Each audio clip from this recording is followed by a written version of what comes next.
Hello, everybody. How is everybody doing today?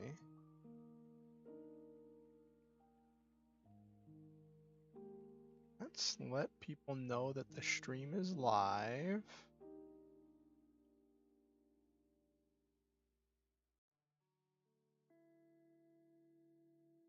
Today has been a very busy day.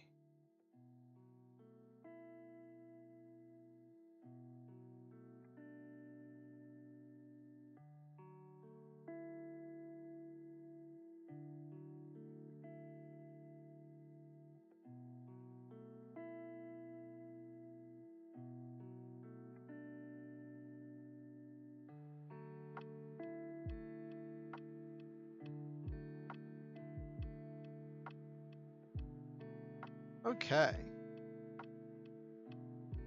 Stream is live.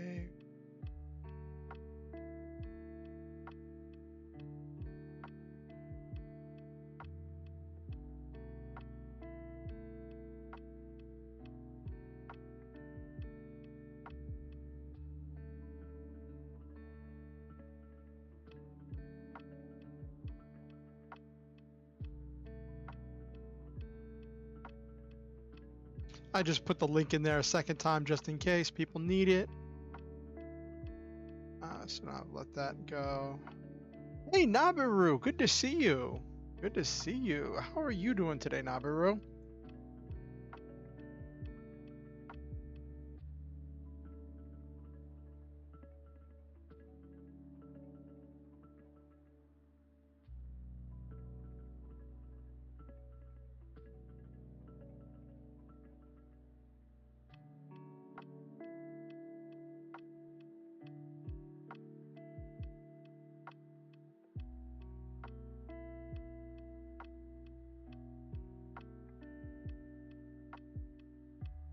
Scheming, plotting ideas for next. Ooh, yeah, you have to start planning now. Like, how long does it take you to acquire all the materials?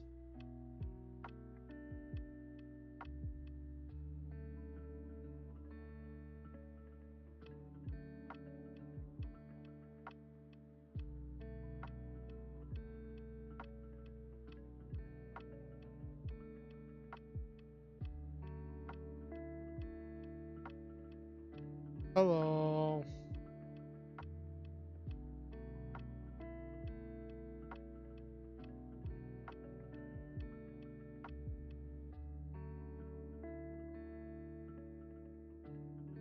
I could use the stuff I have, could make a... It might take multiple days. Oh, wow. That sounds so intense, Nabiru.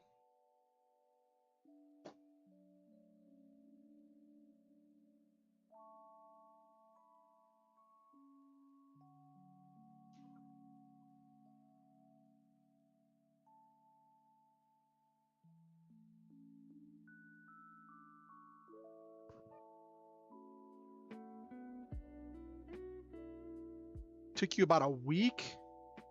How much of that week was spent? Is that you're saying that's a week after you acquired all of the supplies? Or are you saying a week all told acquiring supplies and putting it together?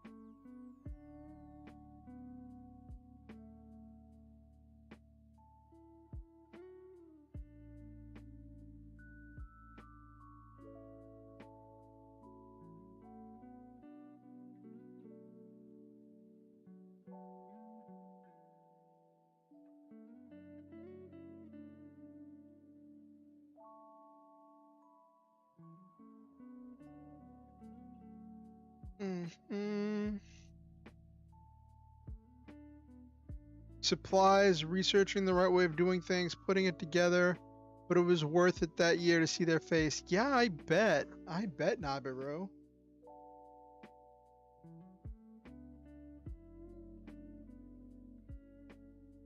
Ugh.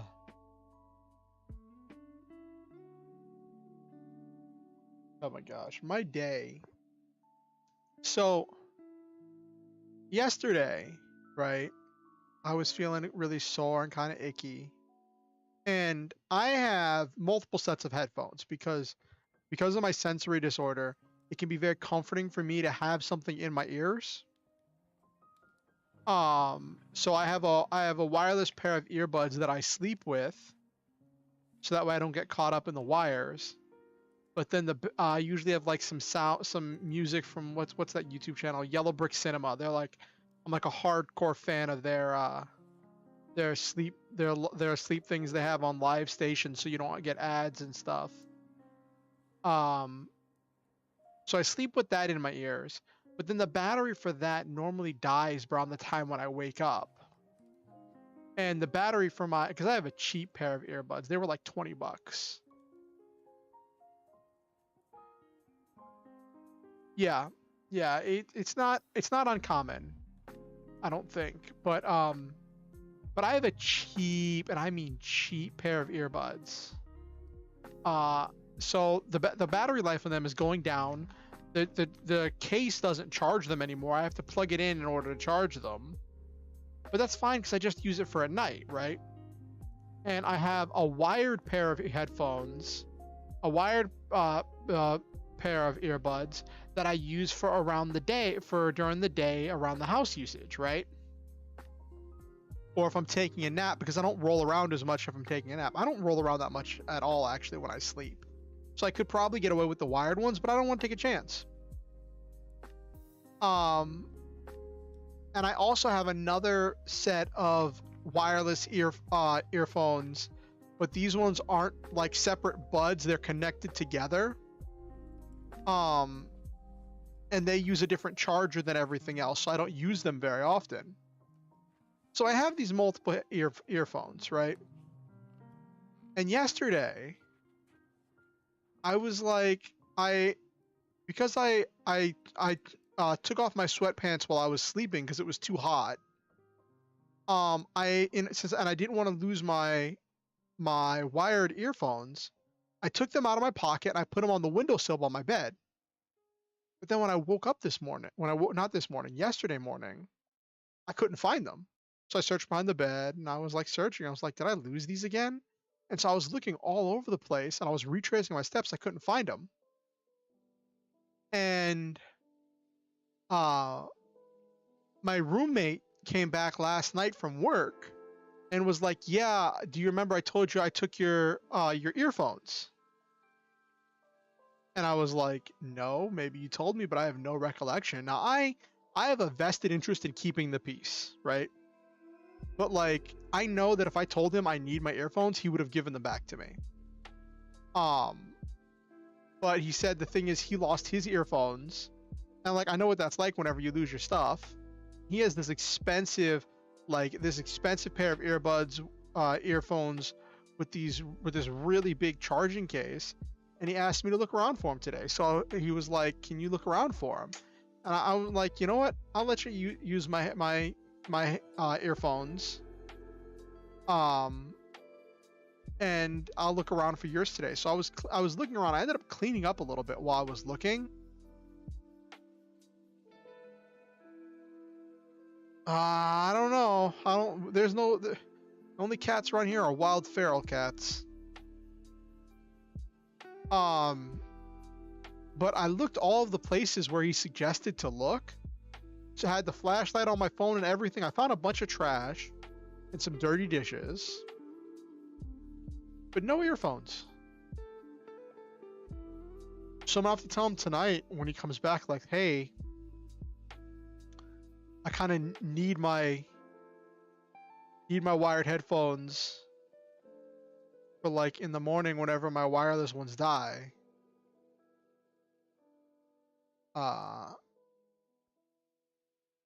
And I'm gonna suggest to him that he do what I did and just get a spare pair of wired headphones, because it can't hurt to have a spare pair. Just have like,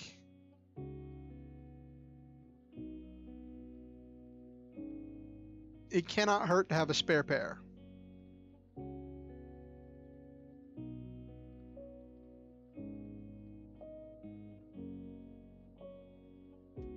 I just remembered when I was cleaning, I emptied out one of the trash boxes, but I don't remember if I put the box back. Now I feel horrible.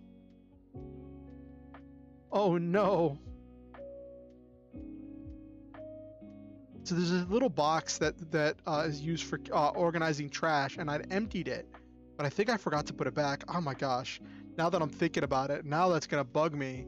And I have no way of going upstairs. Like, if I go upstairs, it's just gonna be awkward looking for it. I'll check when I go up after stream.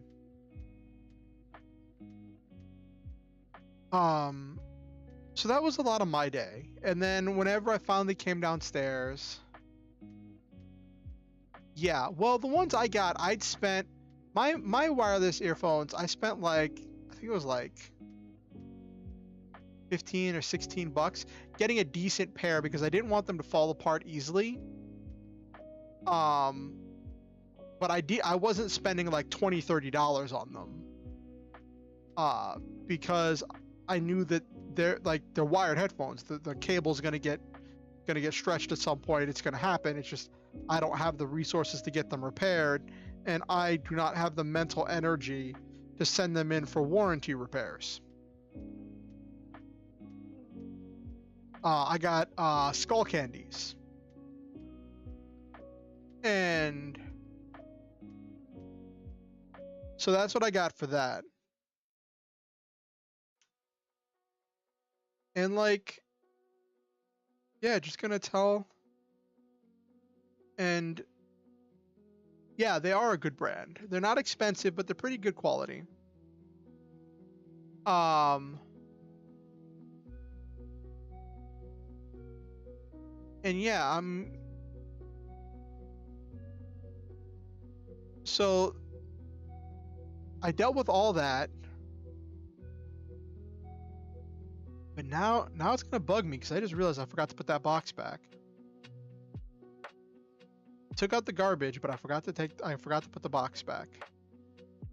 I hope somebody found it and put the box back.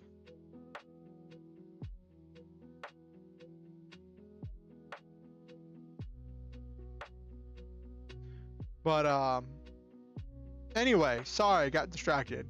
After that, I made my way downstairs to start working. Originally, I'd planned on doing some writing, because tonight we're working on Halcyon Avenging, my first work in progress, the one with the plants and the airships. So I wanted to get some more work done on my second work in progress, my lore novel,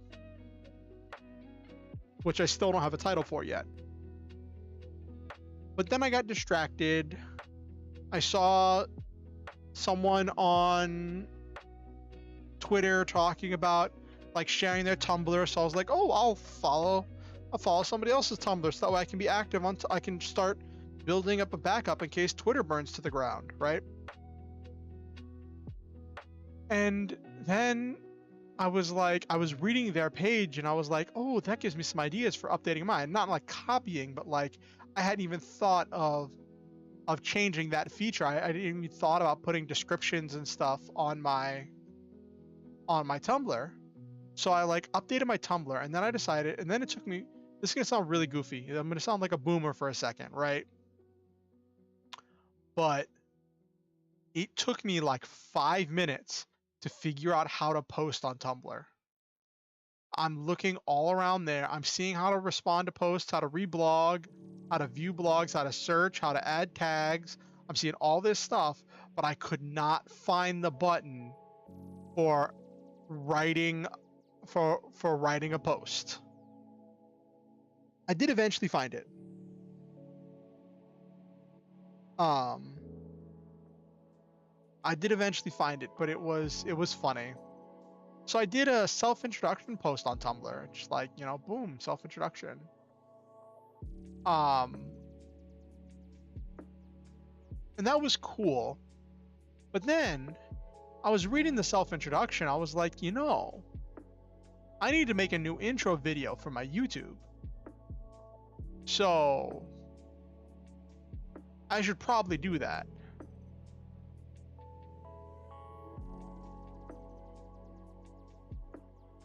those,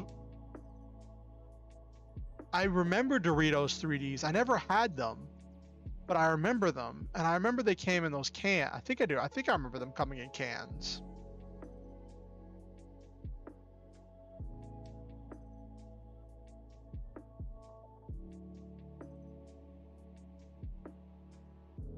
But yeah. And so there's this thing with like VTuber self-introductions where you say how old you are, right? And like, I didn't really want to say my age, so I definitely need your input on this one, Nabiru. I didn't really want to say my age on a video that people would watch. Well, my character is an extension of me. So I just have set up with the same birthday and same like age or whatever. But I didn't want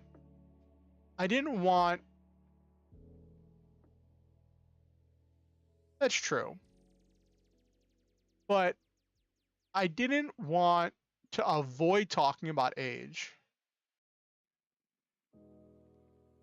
That is true, Nabiru. But I definitely need your input on this.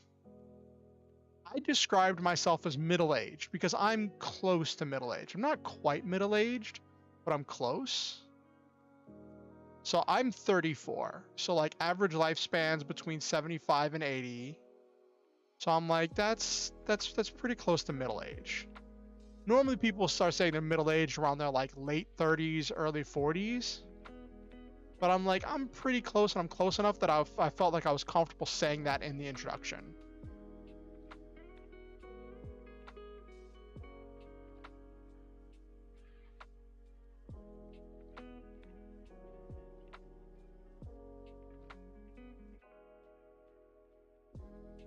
That's a possibility, Nabaru. But so I did this whole self-introduction post on Tumblr, right? And I was like, you know what?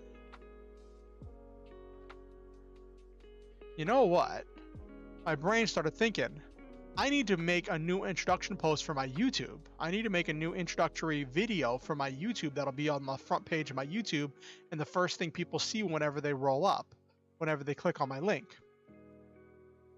So I'm like, I need to make a new one, and this thing is almost an entire script for a YouTube video, right? So I'm like, I'll just copy and paste it into a document, make a couple edits here and there, and boom, bing, bang, boom, I'll be able to record a quick introduction. So then I started making some edits. The thing is, I'm a writer. So as soon as I started making edits, I just kept making edits. And then I started working on practicing it, then I started working on recording it, and then I got some ideas for other edits and then put some other things together. And the thing ended up being 3 times as long by the time it was done. Which, you know, that was kind of annoying. But I feel like I got all the information I wanted into it and managed to get my full outro into it, which is another thing I wanted. I wanted to have my outro be part of it, where I say my words of affirmation, say the motto.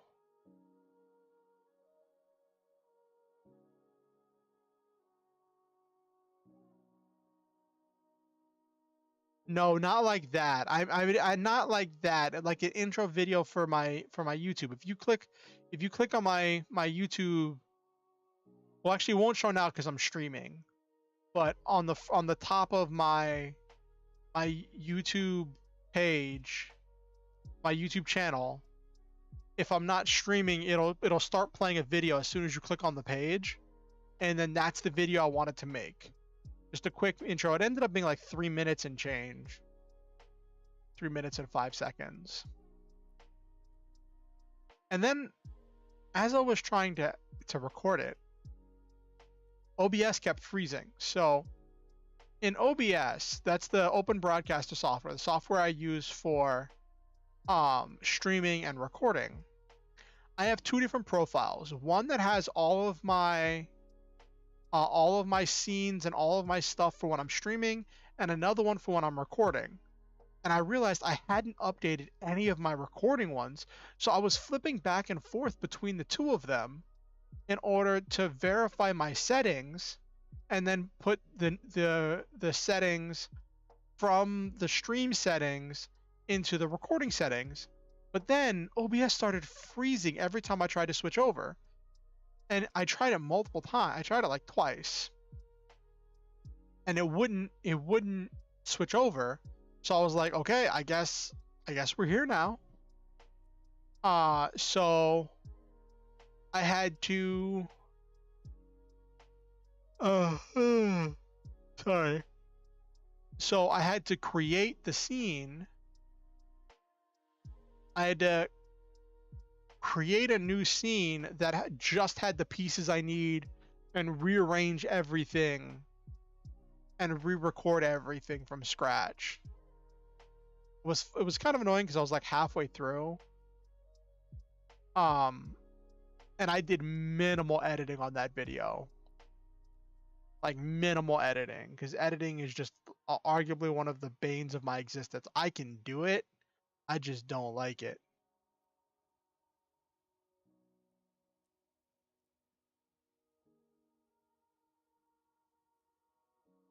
So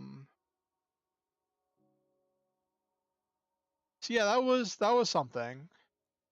And that just took so long. That ate up like most of my day. And then by the time I finished doing that, it was around time for me to get some food, and then I went to get food, and normally after I eat, I brush my teeth with my friend's kid because I'm like being the cool uncle, the healthy, the uncle that's modeling these healthy life choices by brushing my teeth regularly. But the kid hadn't eaten dinner yet because scheduling stuff had happened, and it wasn't anybody's fault. It was just a thing that happens because when you live in a house with so many people that have so many different schedules and have so many responsibilities they have to complete, sometimes stuff gets pushed back and ends up being later than normal. So the kid wasn't ready to brush her teeth, so I just went and brushed my teeth myself. Because it's still a good habit to have, even if I'm not trying to put a good example for the kid, it's still a good habit. And then by the time I got down here, I, was getting ready to stream, and then I found this cool YouTube video that was going over another plot structure for plotting out a story, because I've been feeling like the plot structure I laid out for Halcyon Avenging hasn't felt like it's laid out really well, because I'm trying to follow two different protagonists, and it's in a weird spot. Like, the tests, allies, and enemies just is a really weird thing for me to write. But hopefully everything gets better once I get through that, which is what we're going to try to get through tonight. Tonight we're going to try to get through the test, allies, and enemies chapter, which is going to be the chapter, at least one or multiple chapters, that deals with all of the airship combat. Well, a big chunk of the airship combat. I want to write out at least 3 missions where Grief, Stormblood, and Hazel Adelia have to cross paths. I still have to write out about them trying to communicate with each other in the middle of the battle. With Hazel trying to plead with Grief to stop this. So I'm gonna lean into that.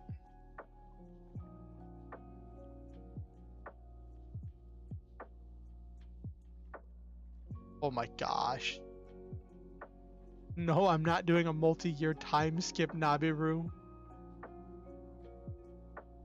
If you hit the doldrums and hit a writer's block, just skip ahead.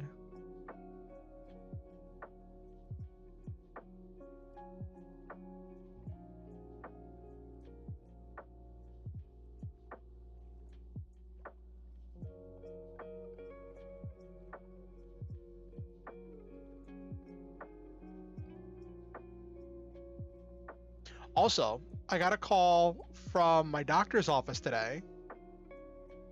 So my doctor was calling from out of the office, and instead of calling through the Google Voice line like everybody else, I guess she uses her like personal cell phone. And when she does that, she has to private the number. So I see this private number coming through, and I'm like, do I answer?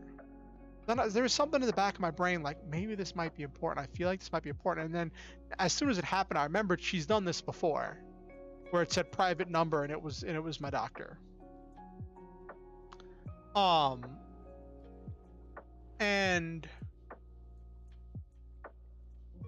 we went over my all my medical stuff. My blood sugar is amazingly under control. My doctor says if my levels are still this good, if not better, in like 3 months, that she's going to suggest decreasing the dosage of some of my diabetes meds, or my one diabetes med that I take a bunch of.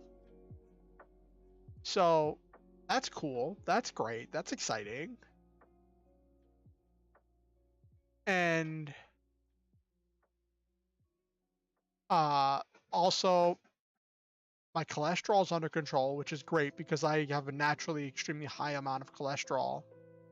So I'm still a little short on the good cholesterol. So I still have to find some ways to add that to my diet. I was trying to regularly eat guacamole because I know avocado is a good source of, I think it's called omega-3, which is a good source of the good cholesterol, which it breaks down. I don't know all the specifics of it, but I know that that avocado is a good source of it. So I was trying to eat guacamole, but apparently I wasn't getting enough avocado. So I have to come up with a new solution because my levels are still low. So, but yeah, that was my day. Just looking for stuff, recording, writing, forgetting to put stuff back. Yeah, my doctor says I need to eat avocado on a regular, in order to, if I'm going to use avocado, I have to eat it like on a regular basis. And the thing is, avocado is not an easy fruit to eat, nor is it an easy fruit to store.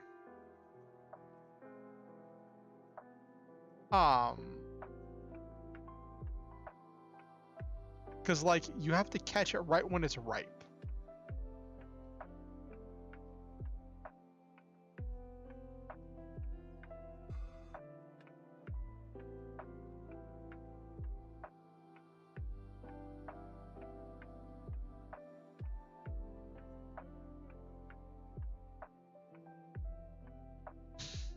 That's funny, Nabiru. That's really funny.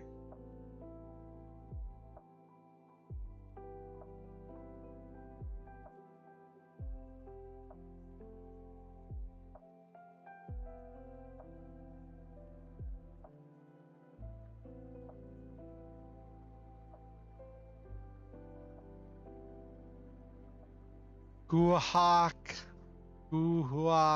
amole.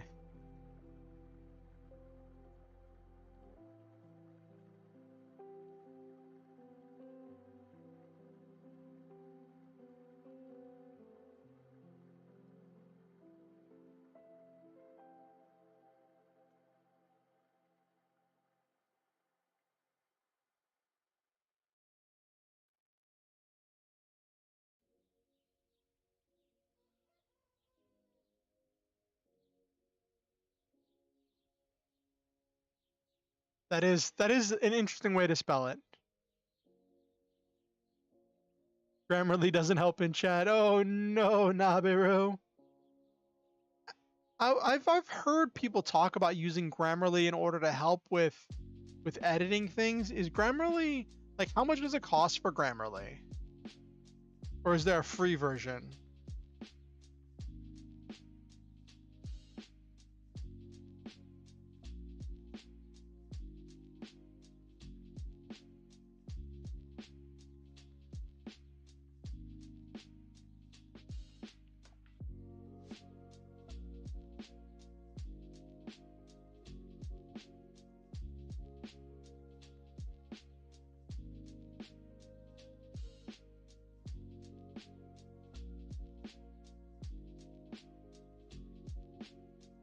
But yeah, for this thing about like I got to the part where it's time to start writing the intense, heart-pounding action of airship combat, and I realized I don't know anything about naval combat. So I was like researching strategies and stuff. It keeps wanting to turn A into and. That's funny, Naviru. Um, so I'm doing all this research on naval combat, but like I have to like sift through the resources on naval strategy in order to look at what naval strategy was like in the age of sail, to try to get an image of what I think it should be like. And then like because I'm thinking from like what I've seen from like videos of people playing World of Warships, which is a terrible way for strategy, is the ships form a line and then they fire out the side at their targets, right? You have your line of ships that are firing at the target. But then when I did some more research, found out in the age of sail, most cannons didn't actually shoot that far. So in order to have destructive force and in order to maximize their effectiveness, most shipborne battles were happening at extremely close range, like pistol shooting distance. And if you had a fleet, you would like move and try to like do what they called raking, where like you go on either side of the ship and you both are firing into the ship from either side. Or what it sounded like, try to break through the line, where the line would be going one way and you would come across from like if the line was lined up east to west, you would come at it from a north to south, and then as you passed between two of the ships, you would fire and try to hit both of the ships. And I want my airship combat to be slightly grounded in reality, right?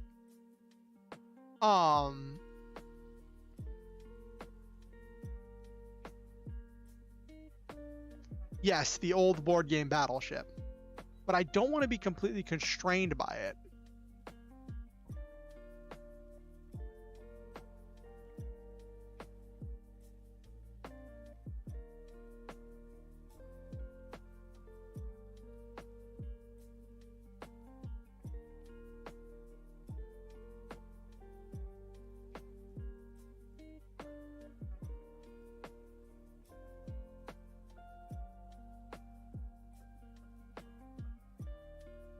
So that's what I was doing research on, and then I was just having so much trouble writing these action scenes.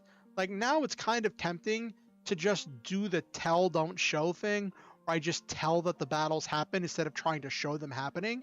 But like that's a key draw of the book, is the airship combat, is the airship action.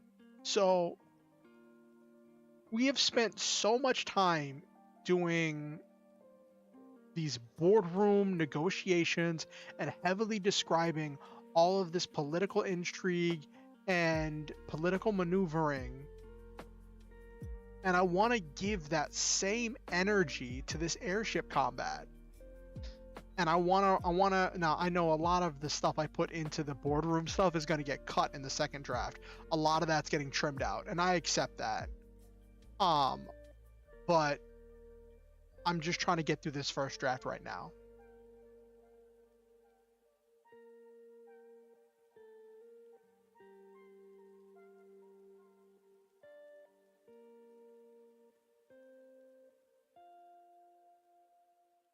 this is also one place where like I'm kind of sad that like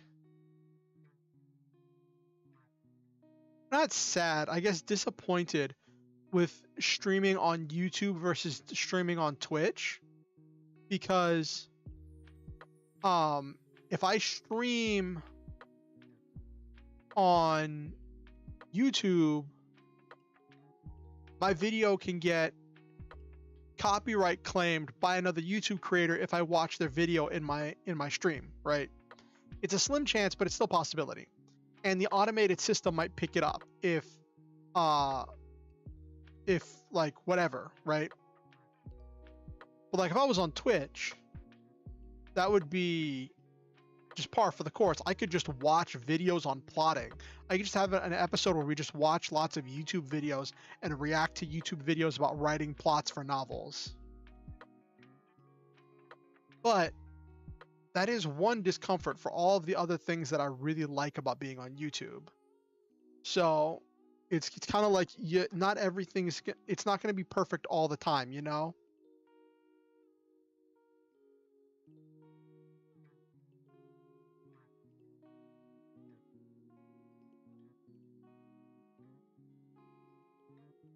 Okay. Oh my gosh. So my roommate told me the other day he was trying to be nice, right? He was trying to be encouraging.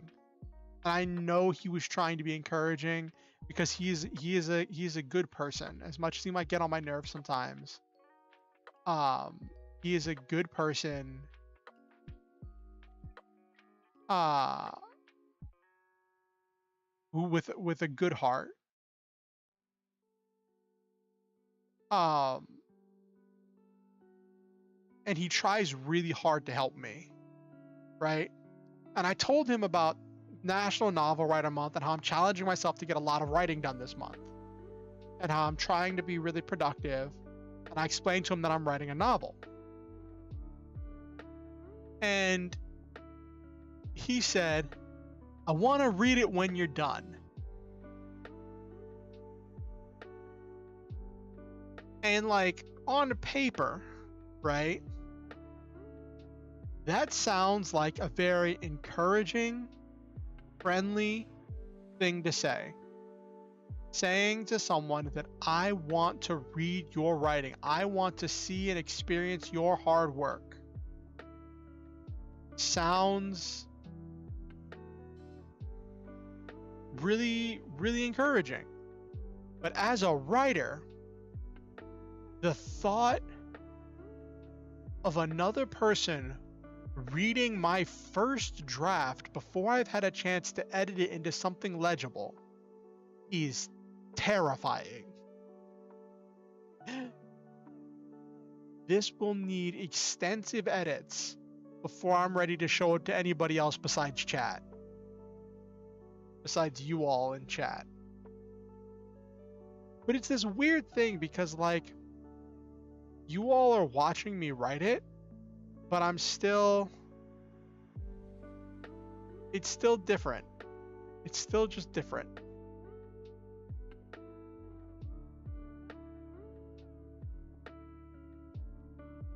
Anyway,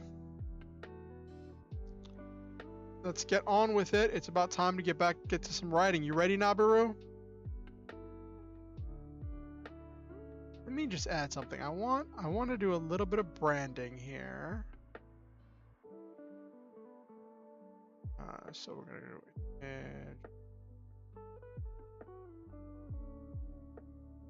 oh, why is that so big? Why can't it be small like it was before?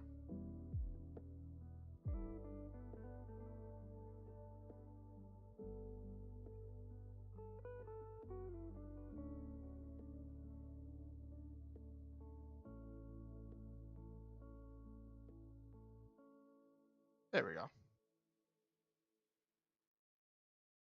There's a little branding.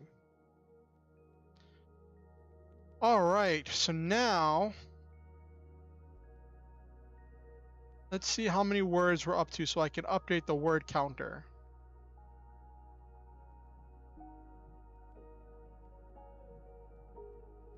We're up to 40,650 words.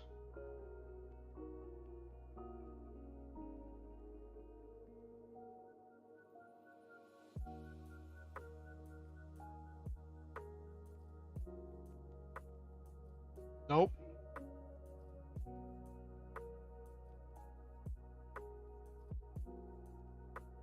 Okay. Now let's go over what's currently happening in the story. So, we had the first battles. We had the first battle, which was Hazel launching on his first mission, and then almost getting caught by Grief, right? Not by Grief specifically, but by one of the pirate ships, right? And just barely getting away.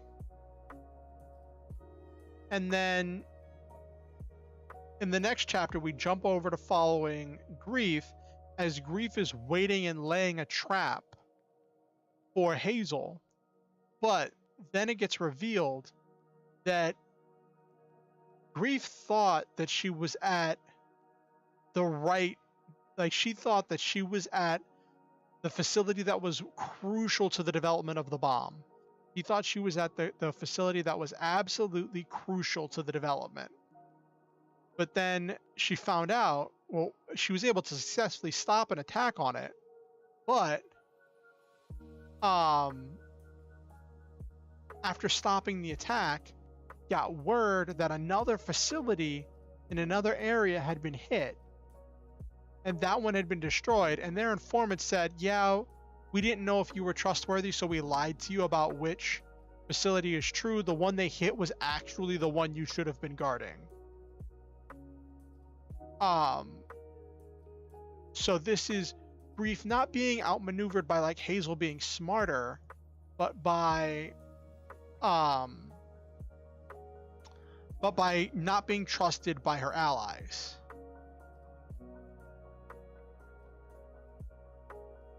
All right, let me.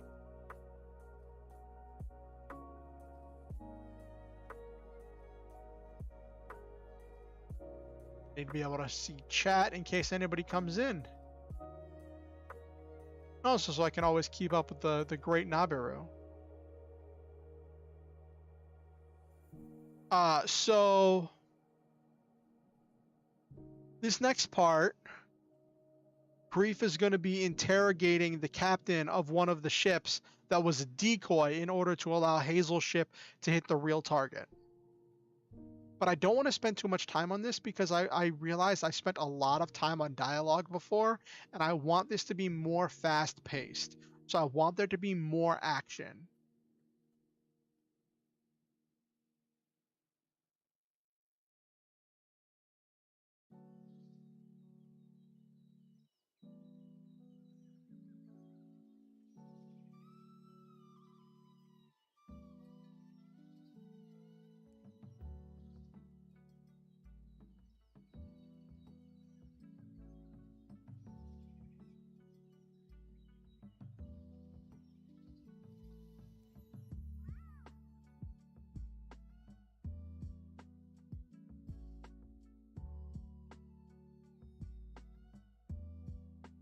Oh, we gotta name the prisoner, so you know what that means.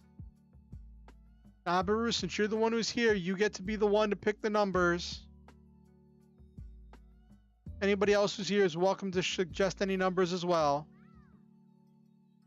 You gotta pick a plant name in order to come up with the...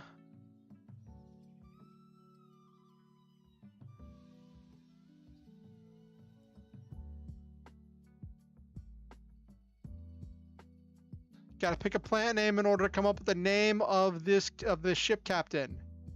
Nabiru, can you give me a number between 1 and 6 and a number between 1 and 3? Or doesn't have to be Nabiru, it could just be anyone in chat if anybody else is there.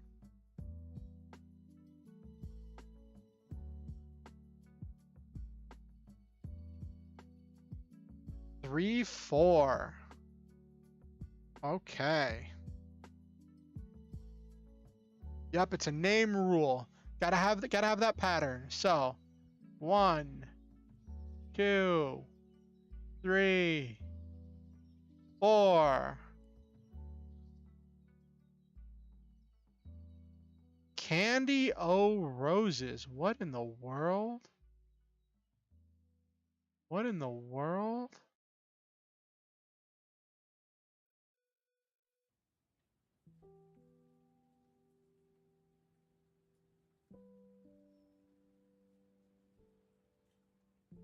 So Candy O is the name of a type of rose.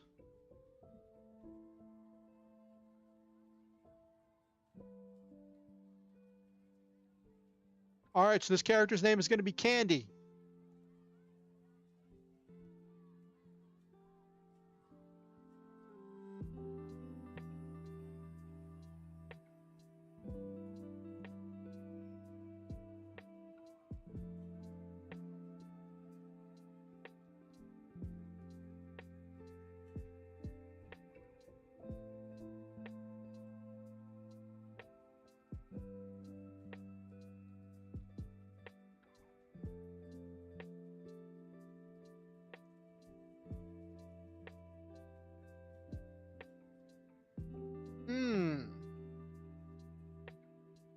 That's an interesting spelling, Nabiru.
Gotta have the wooden manacles.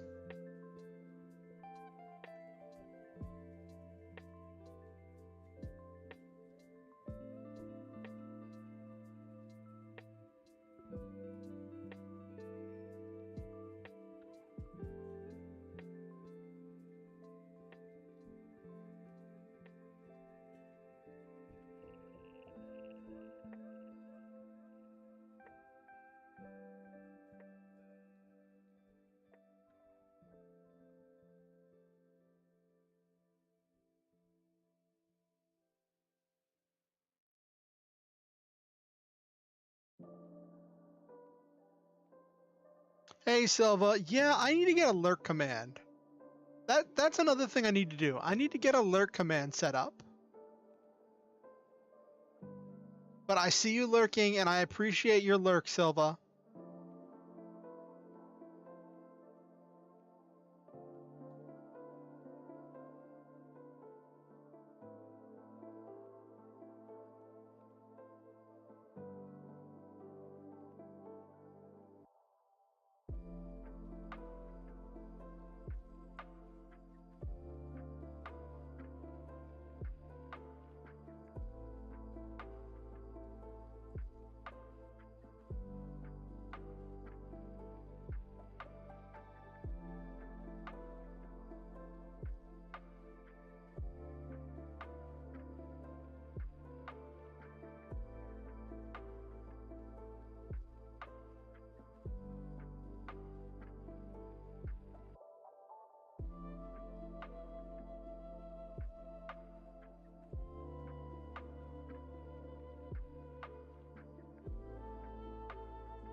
Well, let me just check one thing in my notes.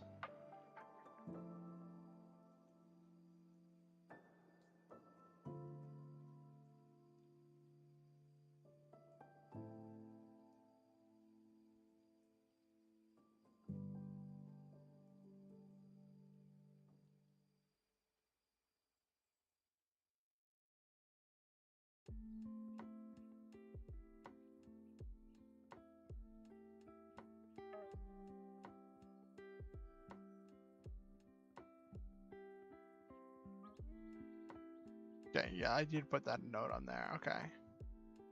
I just had to check my notes for something.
Hmm.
Hmm.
So in this interaction, Candy is essentially laughing at Grief's impotent rage, which is what's happening here, where Grief is angry.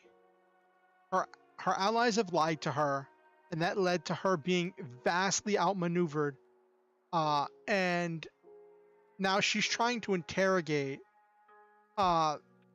She's trying to interrogate this person, Candy, but Candy is just cackling and laughing because this has been such a huge victory for the rebels that Candy is perfectly okay with being taken prisoner. And whenever you're dealing with someone who's a fanatic, who's dedicated like that, trying to get information out of them is hard. So first, Grief tries to appeal to Candy's sense of self-preservation, and tries to take things the kind of good cop way, the nice way. Be like, listen, you want to survive. You're fighting because you want to survive. You have to know that you're going to lose eventually. But if you help us, you yourself don't have to lose. But Candy has just witnessed, or is trusting that the rest of the operation went off without a hitch. This huge success that is telling them, for all the world, that they are on the path to success. So now Grief is going to have to play hardball, and is going to have to take this from the carrot to the stick.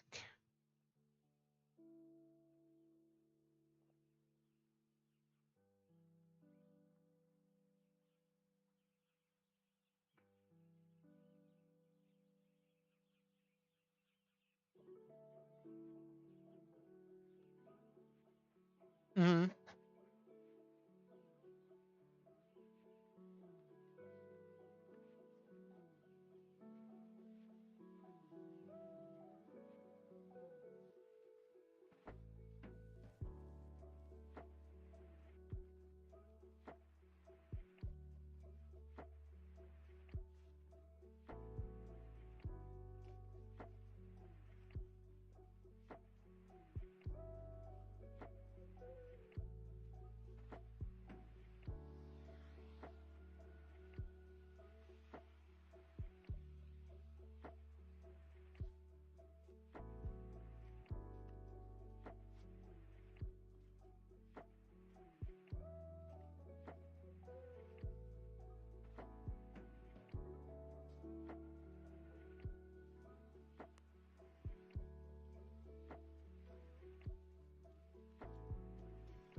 Yes, that's also really true, Nabiru.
That's also true. So that's what I was playing with Nabiru, where I was like, I could have Candy give Grief some like falsified information.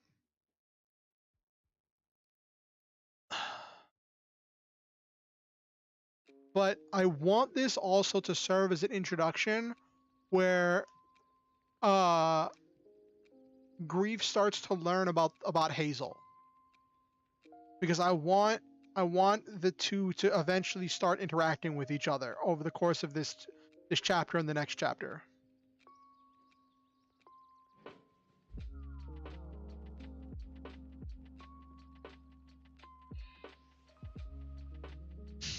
A lie detector plant. I don't know. Real lie detectors aren't that trustworthy. I'm not sure if I want to have a plant involved. And also, why would pirates have a lie detector plant?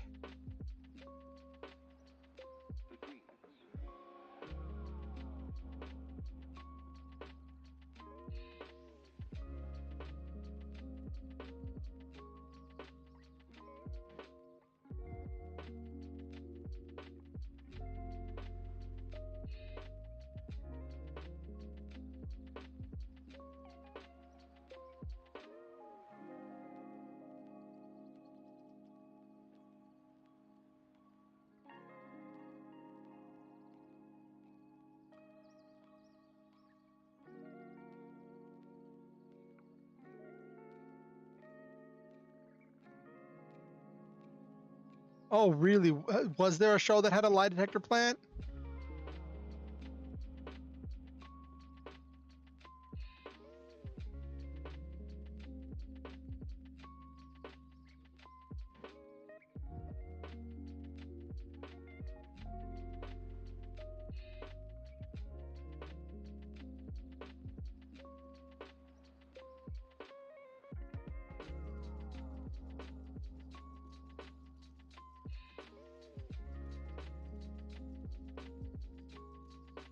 Oh, that's funny, Nabiru.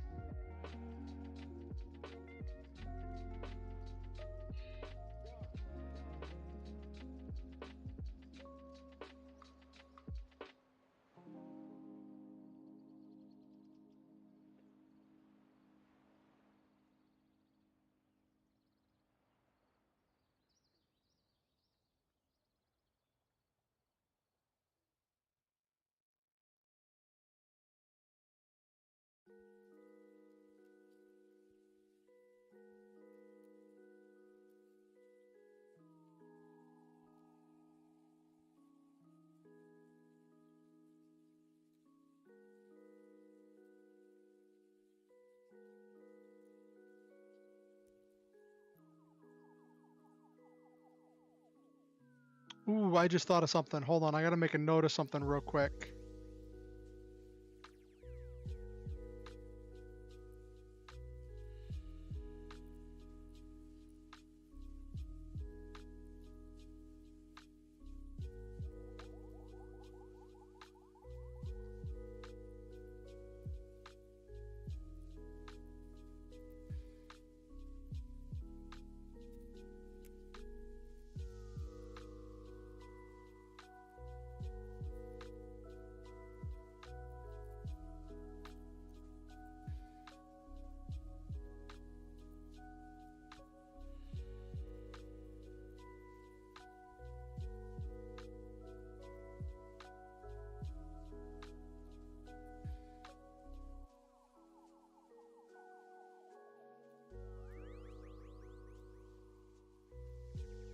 Okay, just I had to write something in my notes real quick because I just thought about something.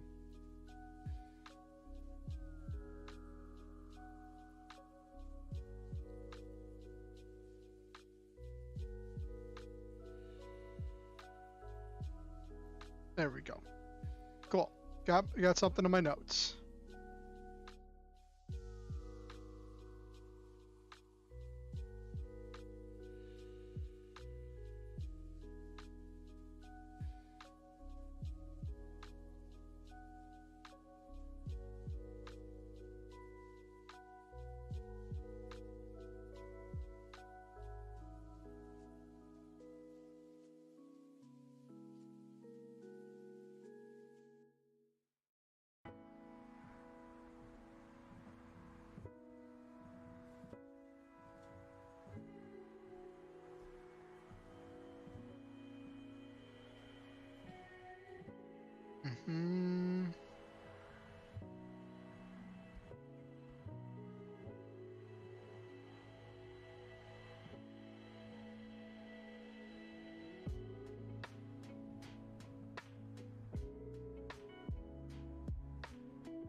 There we go. I couldn't get the right thingy, right thingleberry.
Oh, you found the reference? Cool, Nabiru.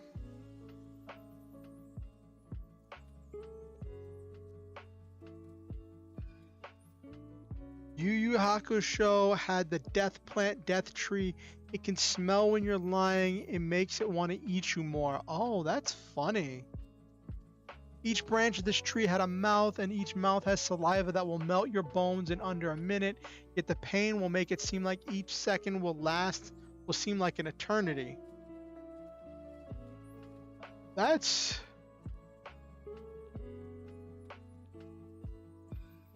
creepy.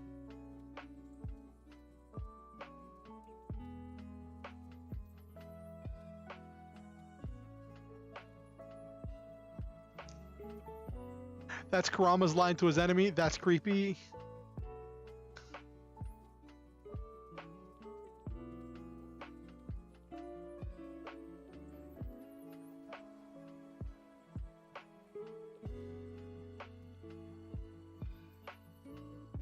Oh, what you said was Kurama's line. Okay.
He's one of the kindest people in the show, yet the most brutal and cunning too. Even the cold-blooded Hiei makes a line of joining him so he didn't have to fight him. Oh, that's cool, Nabiru.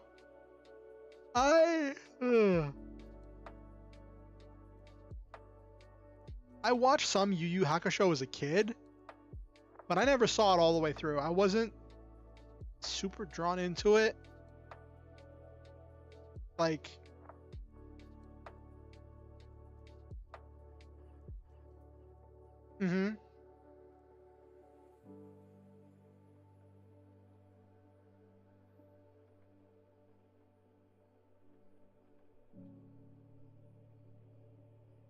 Nabaru was talking about the plants that Kurama had. or something, right? About the death plant or something, some kind of death tree.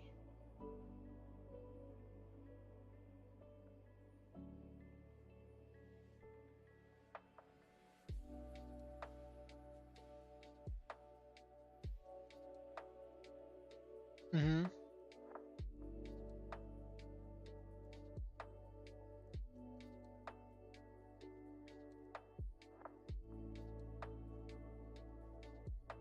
Mm-hmm.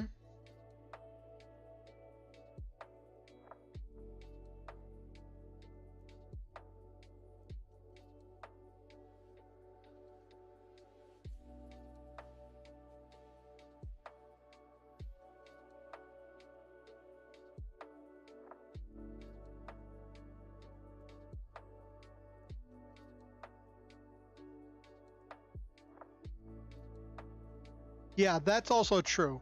That thing about anger of a good man reminds me of that one quote from Doctor Who, where it's like when a good man goes to war. Have you seen that, Nabiru? That thing about when a good man goes to war?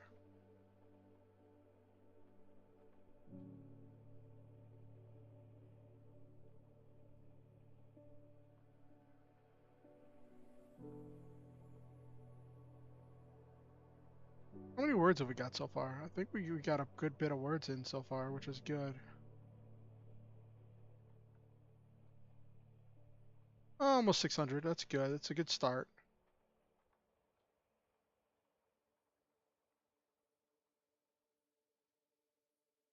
Good men don't need rules. Today is not the day to find out why I have so many. Yes, I love that line.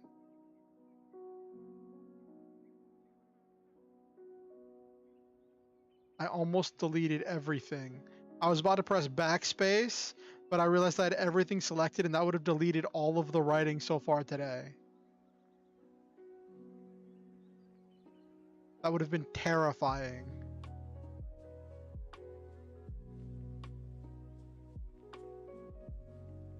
I might have cried. Speaking of which, let me save what we have so far.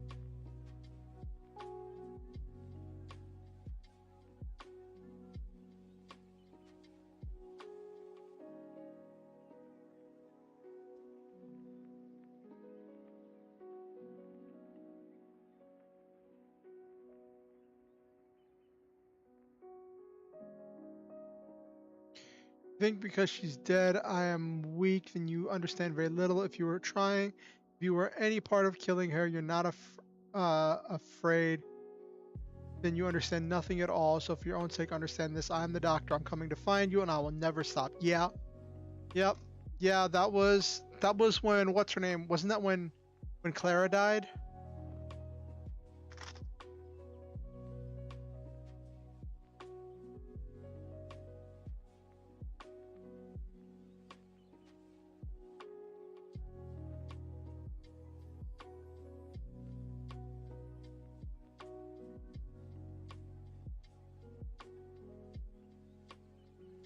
Yeah, died is a strong word to describe that.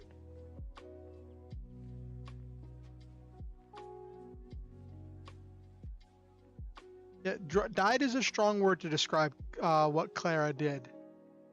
Because she's technically like frozen in the moments right before she's supposed to die, but off on crazy adventures in another TARDIS, right? With another like pseudo Time Lord.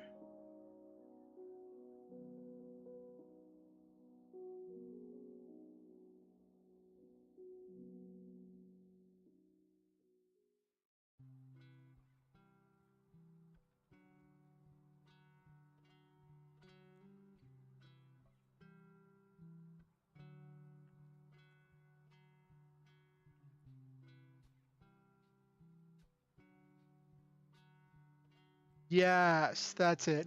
The character named Me.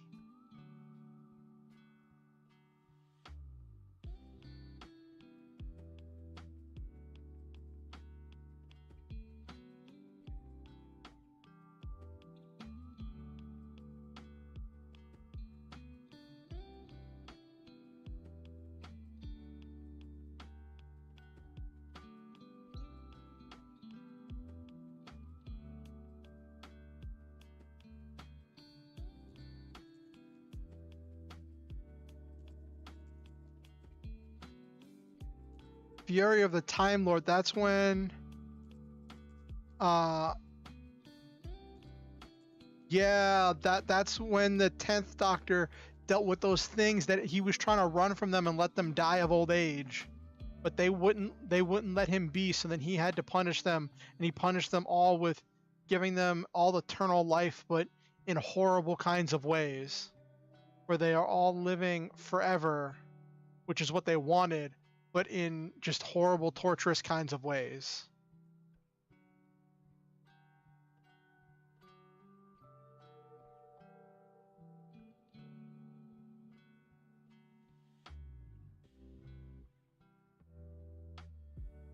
hmm I wonder with what's coming up. Yeah. Well, I mean, I as soon as you showed me that clip of the transformation into the 14th Doctor, I remembered reading the article about it months ago, but it had been so long I'd forgotten.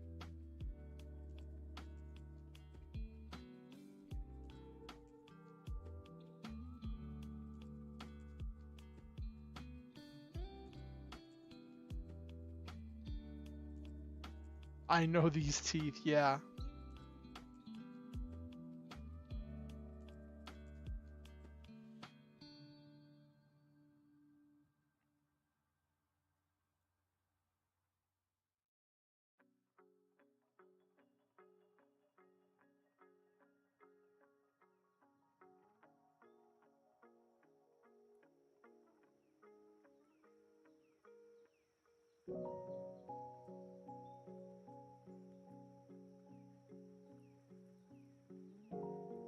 Yeah.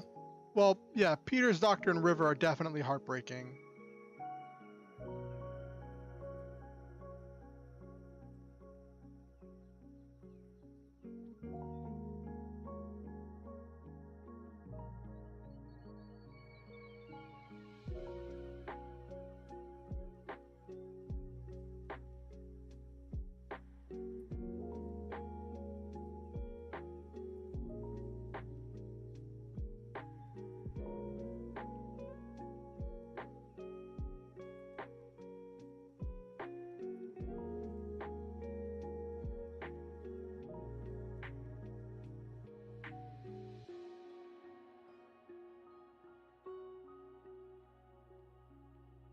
hmm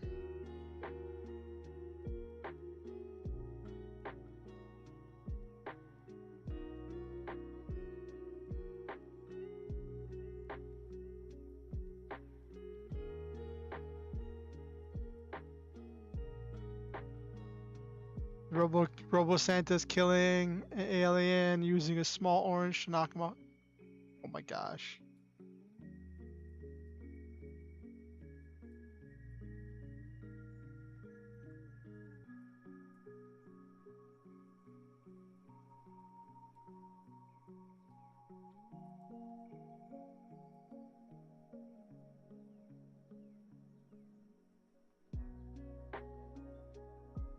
Yeah, I do too. I wish Eccleston uh, would have had more time as the Doctor. I'm hoping at some point they bring him back, do some more specials or something with him.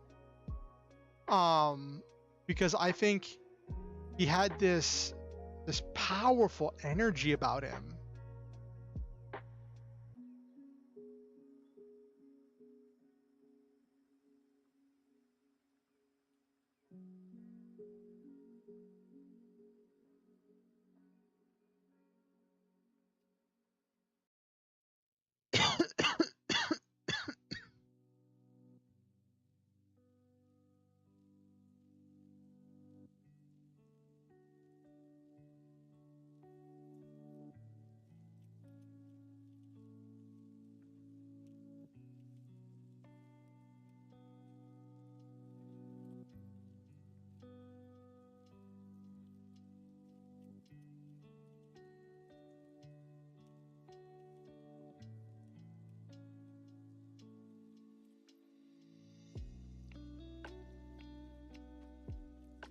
Yeah, he was the first one to meet the Daleks in the modern Doctor Who.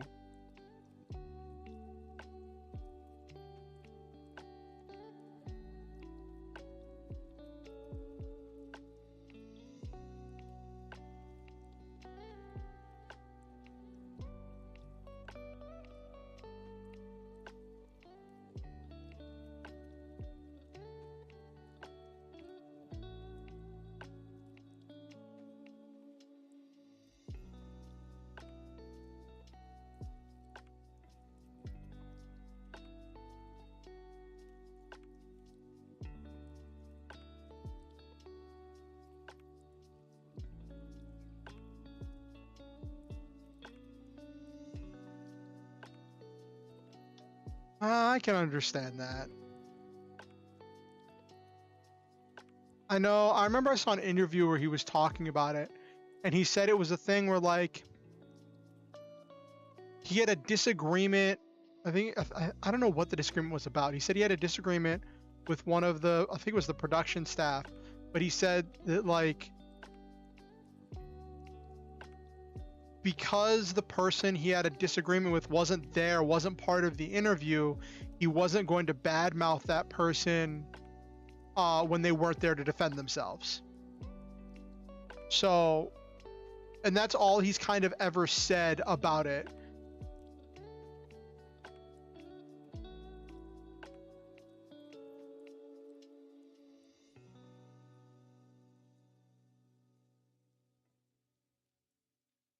One skittle away from bouncing off the walls. Oh goodness, Silva.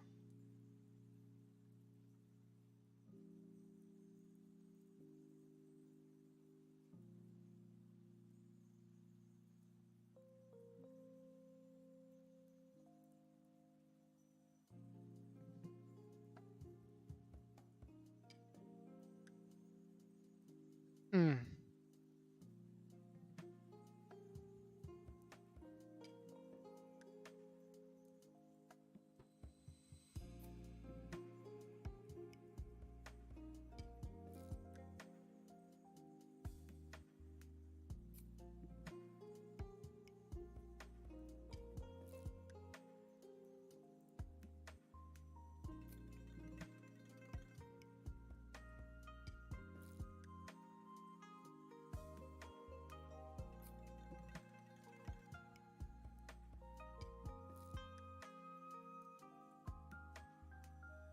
What's always fun, Silva? 11th intro had him eating food then spitting it out random before deciding to eat fish sticks dipped in custard. Yes. That was funny. Okay, so, oh my gosh. So, I was reading a comment on something where someone said when they were a kid, they saw that scene and they bugged their mother so much to make them fish sticks dipped in custard that when their mom finally made it and they tasted it and it tasted horrible, their mom made them eat the whole thing because they had done nothing, because they refused to listen when their mom said it's going to taste horrible, and they had just been a complete pain in her butt until she finally got it for them.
Ooh, I had an idea. I just had an idea to introduce something.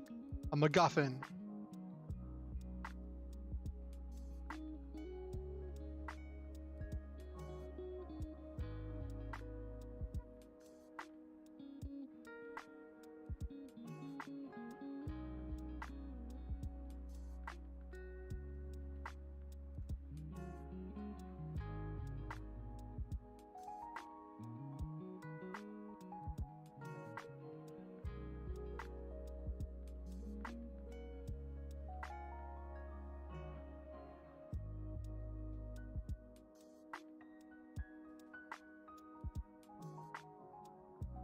Yeah, Matt Smith did that too.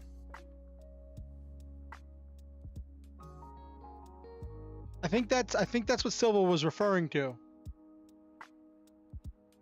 with the Atraxi. Hello, I'm the doctor. Basically, run. Yeah. Do you remember the one, the Pandorica speech of the doctor? That was a great one.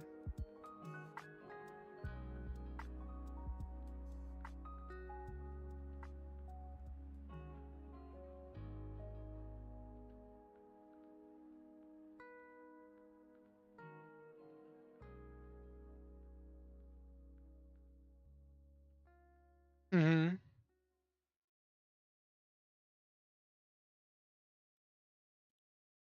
Yeah.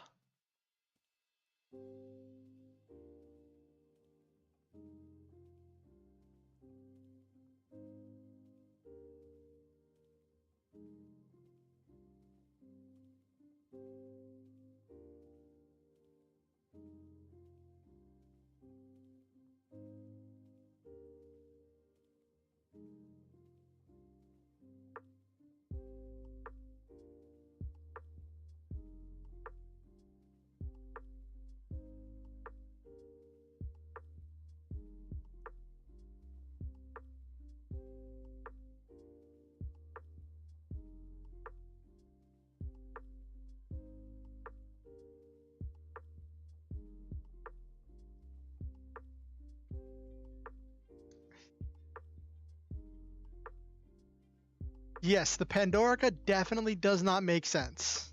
I wholeheartedly agree with you on that.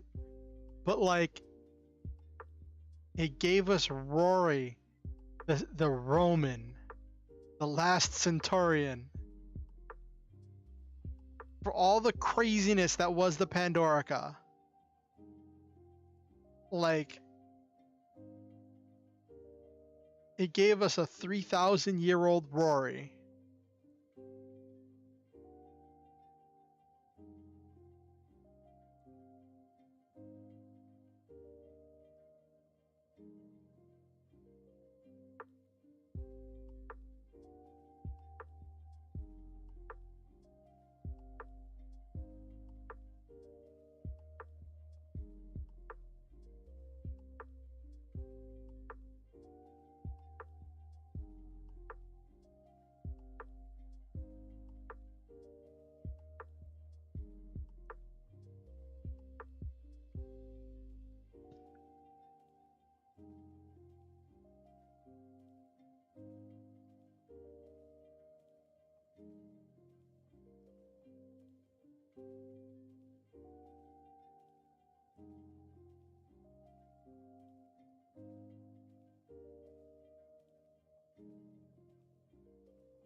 Best moment I think of is the Paradox 2.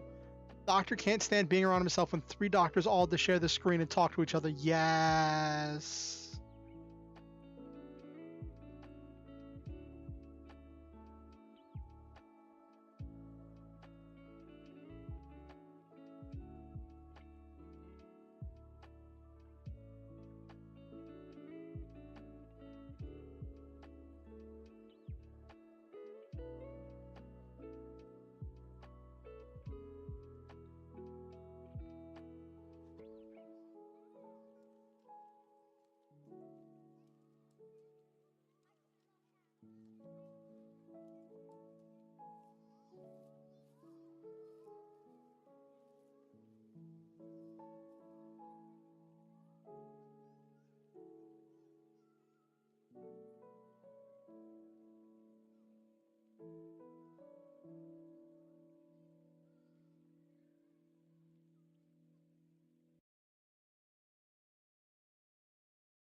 Yes, an entire society of reinforced wood and plants.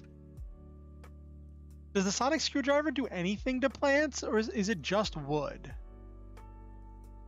Like, have we ever seen the doctor like sonic a plant to make it do a thing?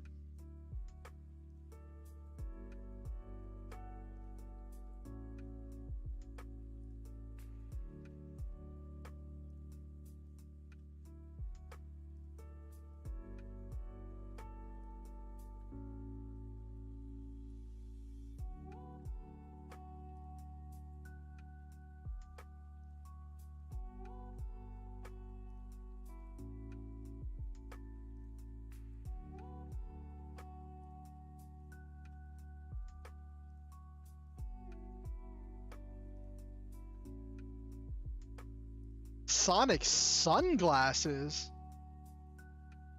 What in the world?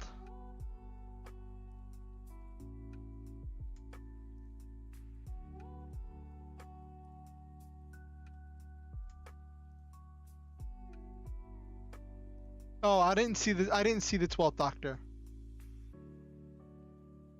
Okay, so I get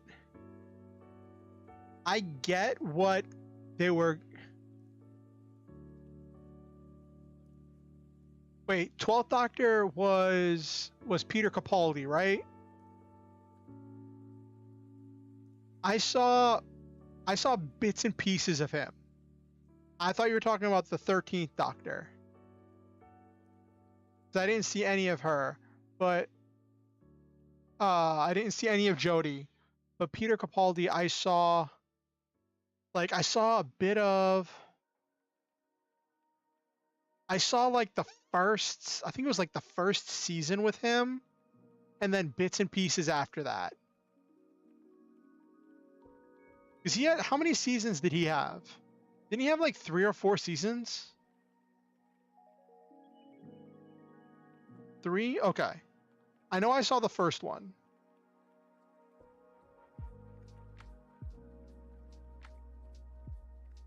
Right.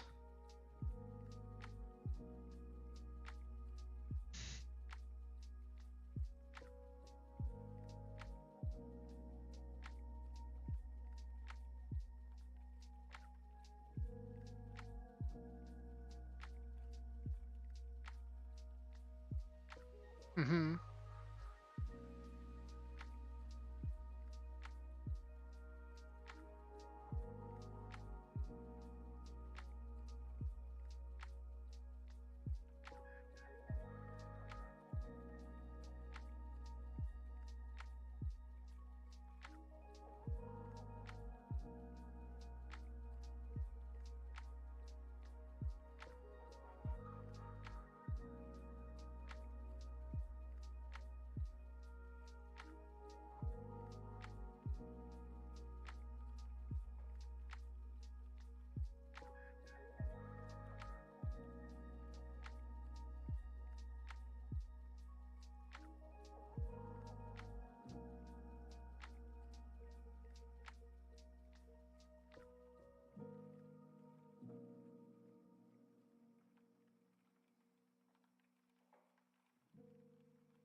All right, Silva, you can go back to lurking. I'm definitely glad that you're here.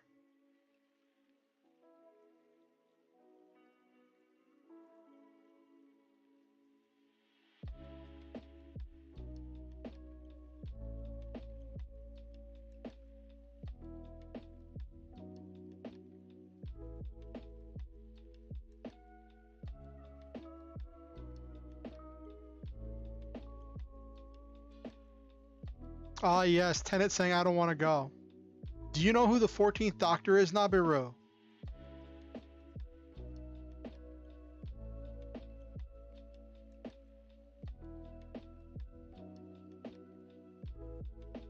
All right, I just didn't want to spoil it.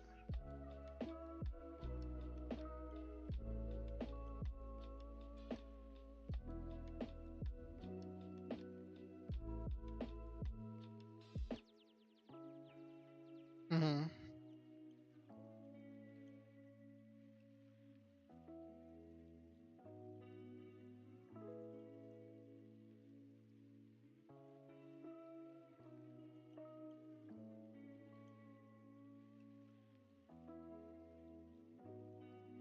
Mm-hmm.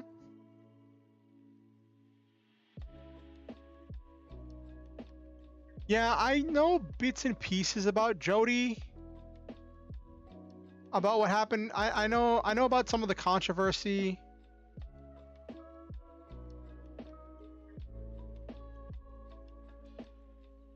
Oh, really? So then tell me, Nabaru, who was the actual 14th Doctor? Is it someone new? Because I'd heard it was going to be Tenet.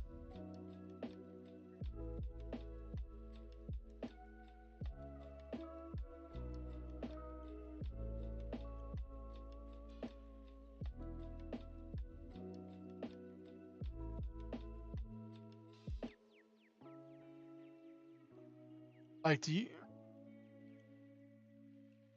Could be.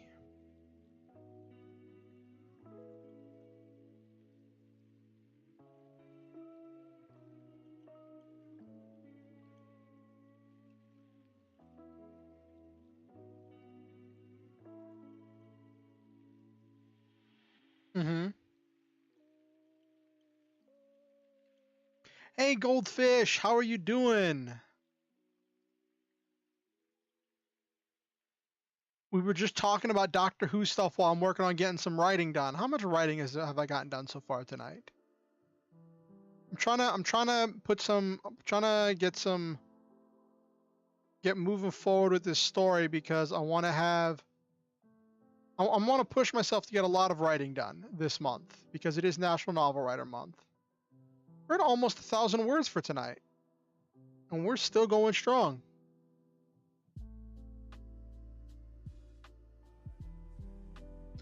Oh, is it supposed to be that one?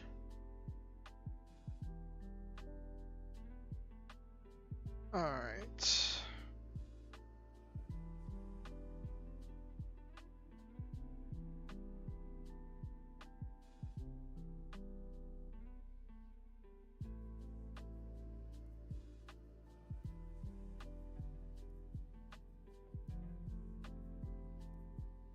Wasn't that the one who was like from the whatchamacallit, the Impossible Child or something? That was explaining more of the Doctor's origins that the Doctor didn't even remember? And like they introduced some black woman who claimed to be a future Doctor?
I don't know.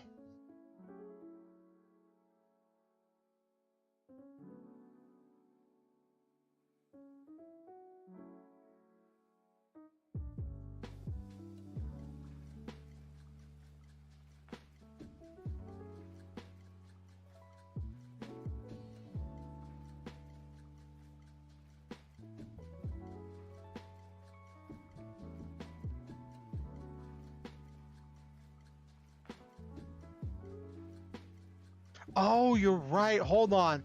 That wasn't the black chick. That was some dude. Hold on. Let me check that.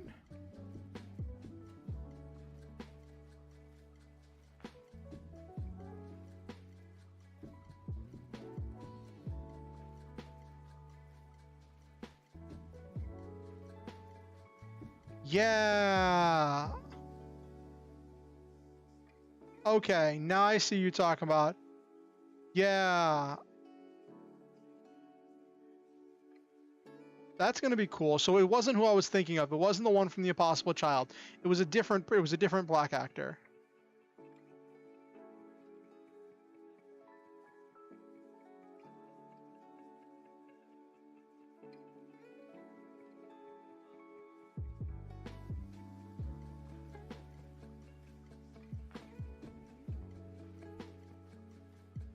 Yeah, it's definitely gonna be fun.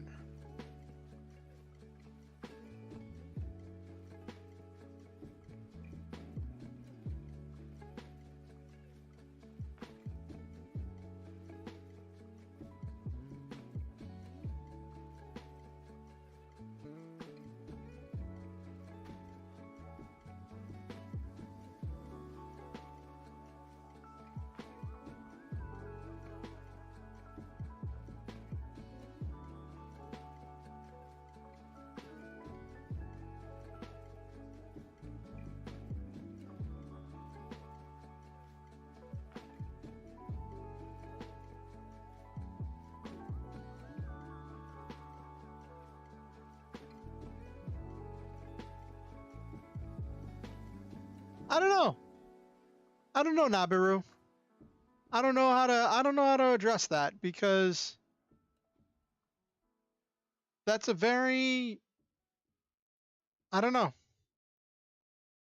I don't follow Doctor Who enough in order to really keep up with it.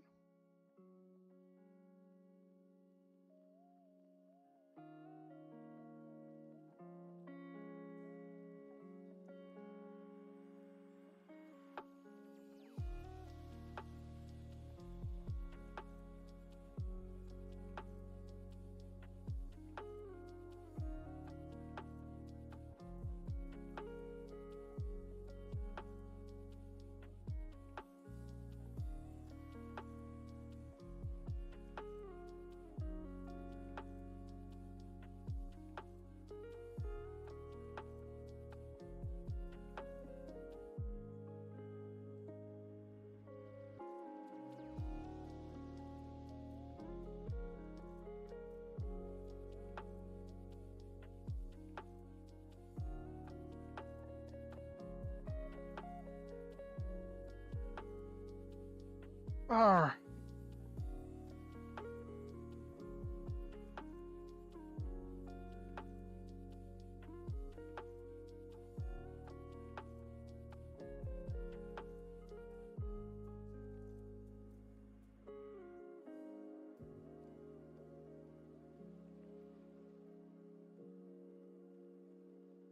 How many words are in this chapter so far? I'm kind of concerned that this might need to get split into 2 chapters because I haven't. Oh no, we got plenty of space.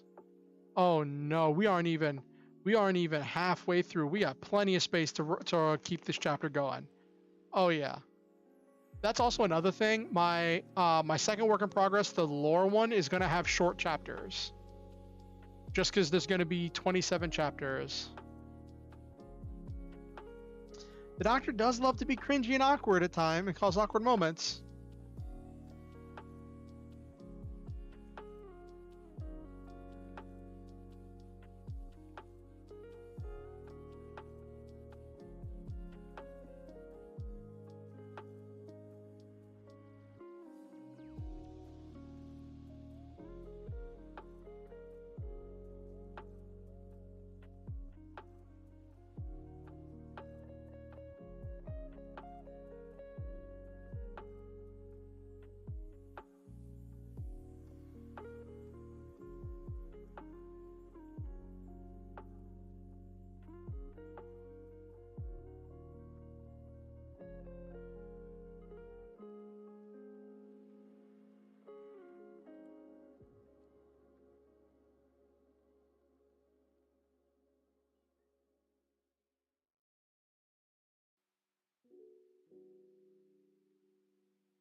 Oh, what's your question, Nabiru?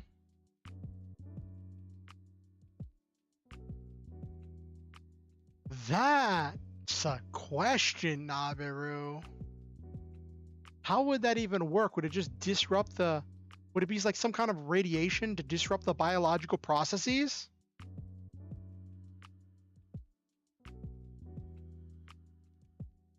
Huh.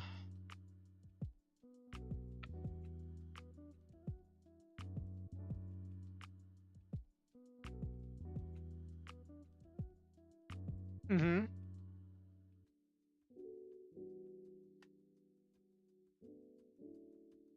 Ooh, that's a good idea, Goldfish. A pesticide nerve agent.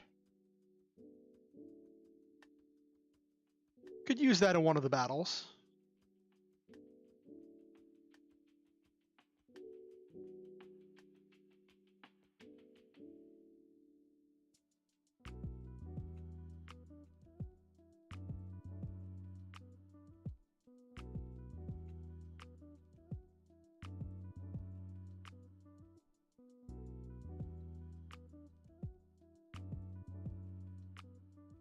Hmm.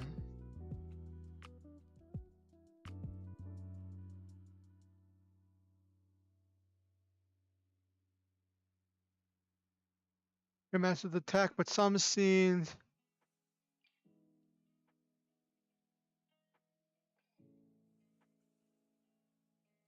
Interesting, Nabiru.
Okay.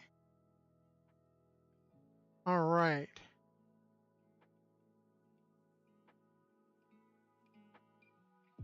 Real quick, let me check something.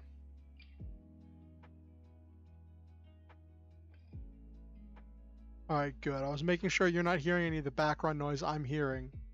Uh, one of my neighbors is like playing music really loudly right now. And I was just making sure that that wasn't coming through the speakers. You should only be hearing my background music from the Lofi Girl playlist. So how are you doing, Goldfish? How has your stuff been going on?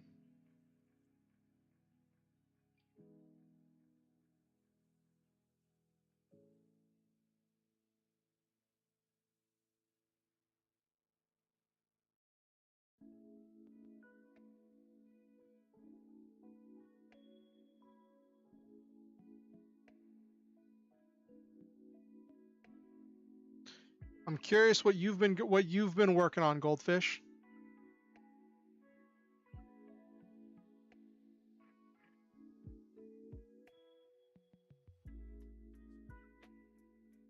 Yeah. I know that feeling considering I started a whole nother novel instead of finishing this one. Uh,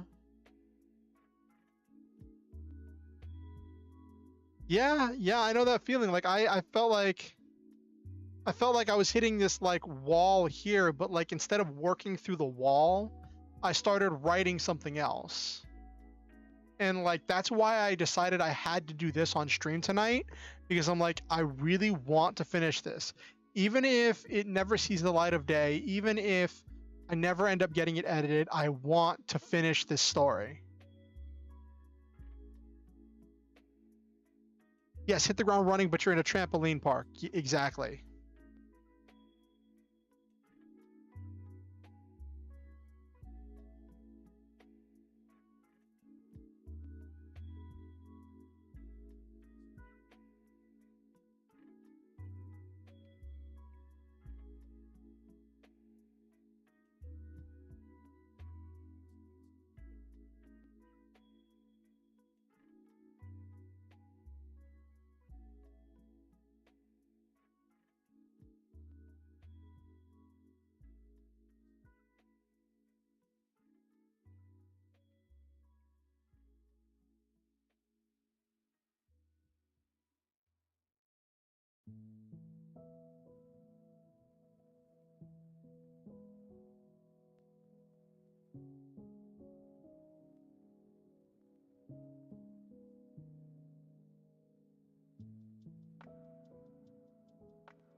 So what kind of stuff have you been doing, Goldfish?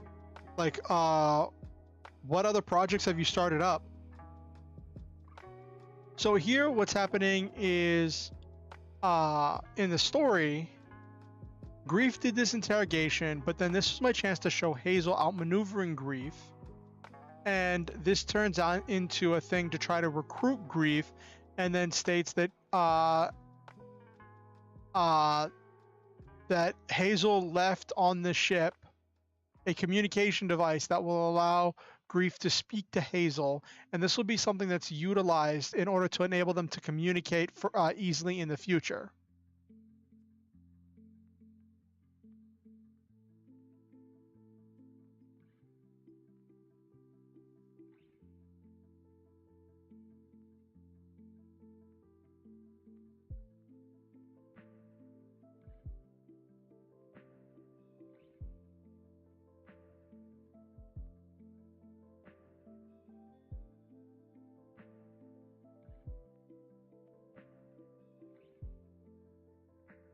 Ooh, that's fun. Exploring backstories is always fun.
Found the skeleton of a very old outline of Avatar: The Last Airbender fan fiction I started from years ago.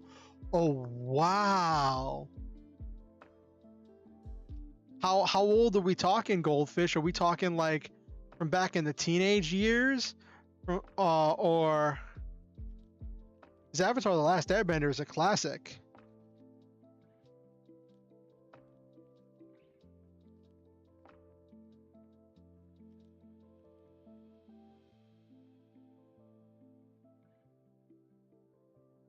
Oh goodness, Goldfish.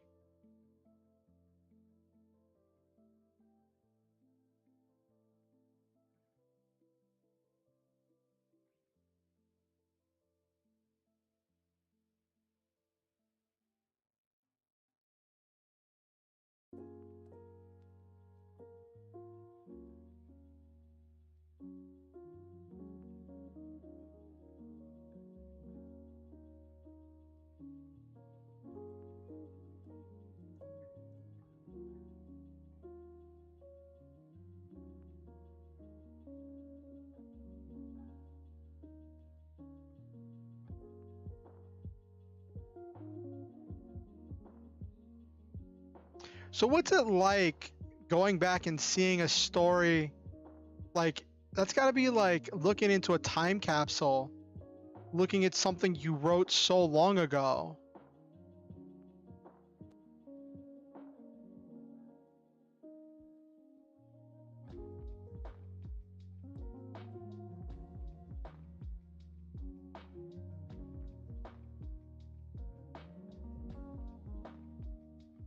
Like, do you think, like, because I know my writing is very much a reflection of the person I am. So, like, if I went back and reviewed some of my writing from when I was younger,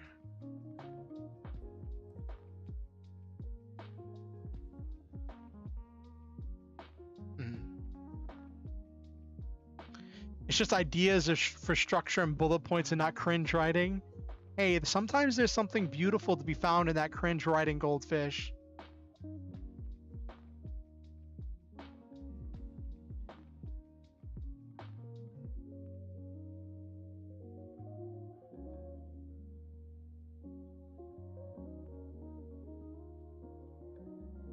So there's this person I follow on Twitter who talks about writing stuff, and uh he made a tweet a while back about how like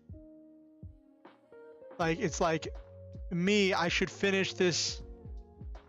I should finish my work in progress. Also, me starts 5 more projects, and I commented and I was like, I'm feeling this too because I'm feeling the motivation to write this something else. And he said, my best advice is just follow your passions, and I'm kind of splitting the difference. I'm doing all of the things. That's also true, Goldfish. Kept all the ideas I made. All my stuff is pretty cringe. All I ever learn is how my writing gets worse than better than worse. I think, in a way, writing is a skill that we just really develop over time. We develop our voice.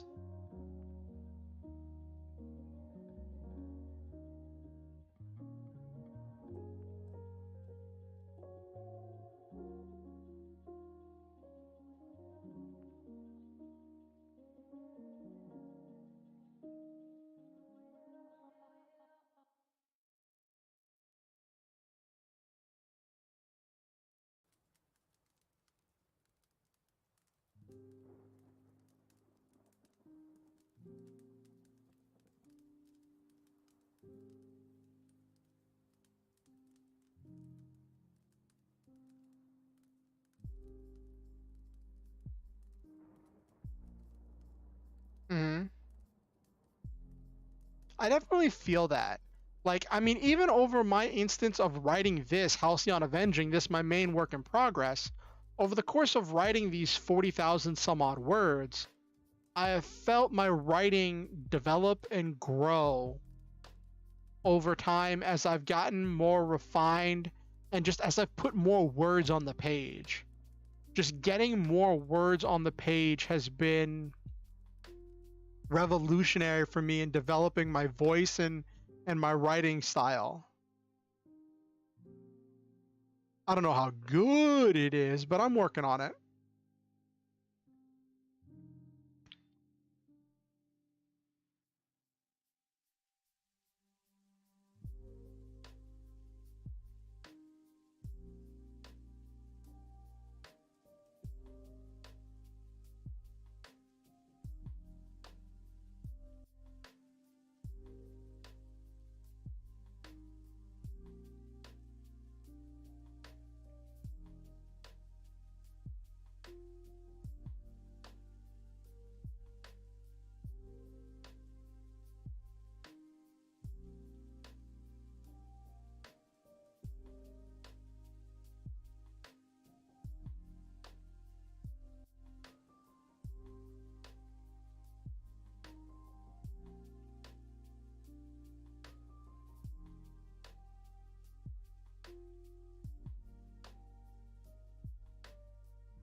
streaming writing yourself. Hey, that could be really cool, Goldfish.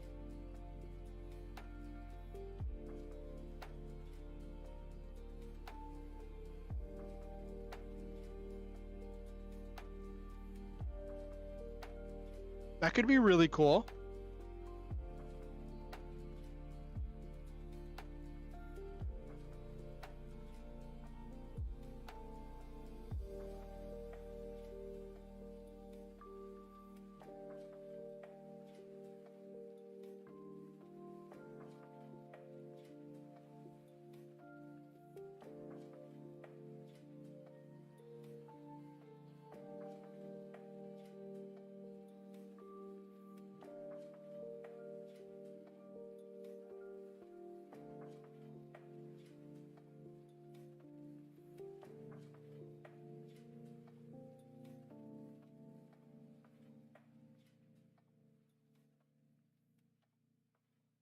Mm-hmm.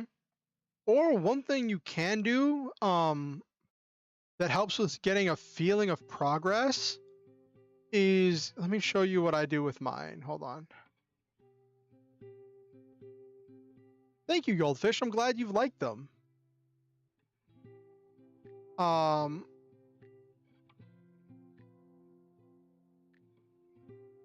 So what I do with my notes, right, is I keep this record here of every day of my writing challenge. Some days I don't write.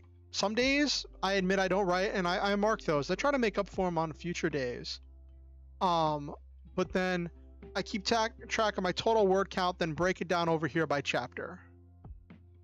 I group the chapters up after I get a few of them finished because I'm not going to go back and re-edit the chapters until the entire thing is done.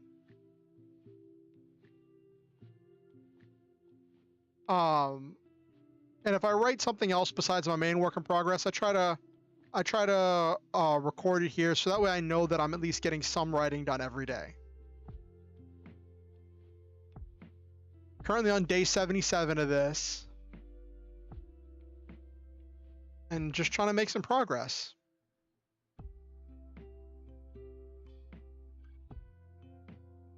But yeah, I've really enjoyed having these streams, honestly. I think they're really fun, and it definitely feels like I'm making a lot of progress.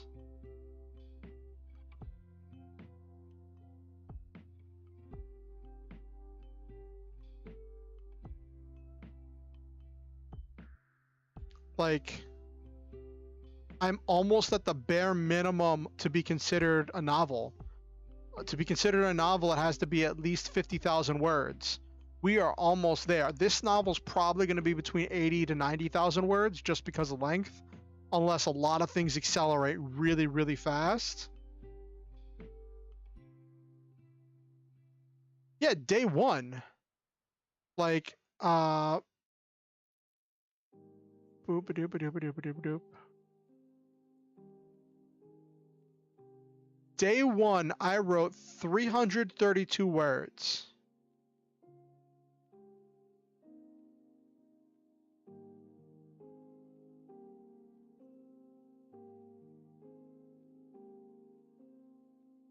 That's like 2 months and change ago. I wrote 332 words. That's where I started.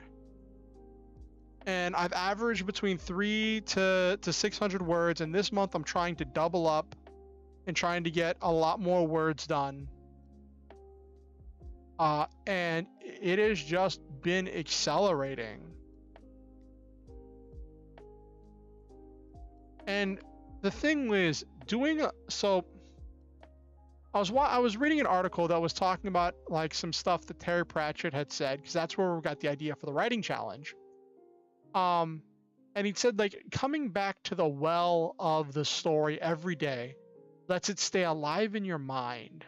So that way you are always thinking about what to write next, so that you never feel lost. And I think somewhere in the middle, the story stopped being alive for me because I wasn't always drinking from the well of the writing. I was thinking about it for a few hours when I was writing, but then I wasn't thinking about it after that. And a lot of that has to do with my ADHD and just not having object permanence. If it's not right in front of me, it's not real to me. So there's limited effectiveness for that. But now, as I've tried to let it be more ever present to think about this, I feel like I'm getting more into the flow. And the idea is you start out aiming for 200 and then you see where that takes you. You see where that leads you, how far you get done. Like I'd meant to get some writing done before stream, but that did not happen.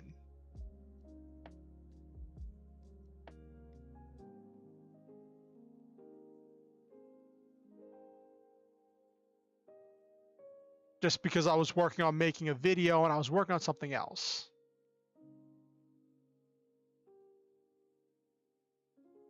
Yes, that's another thing. That's the thing I always say. I want to turn this writing challenge into a writing habit. That is what I want to turn it into.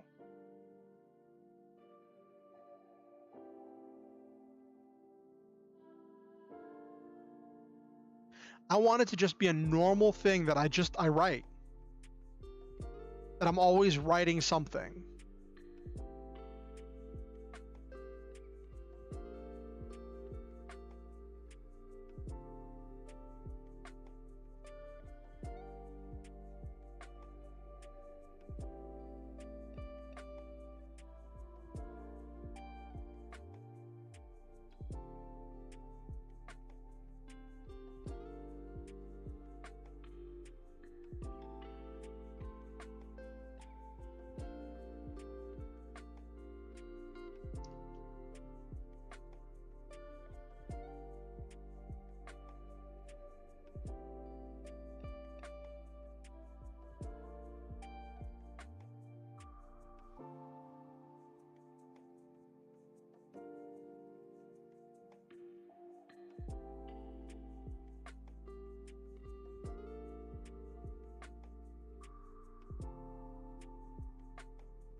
I don't like this interaction because it feels like Hazel is too powerful here. I want them to be coming at this equally matched. So I'm probably going to change this.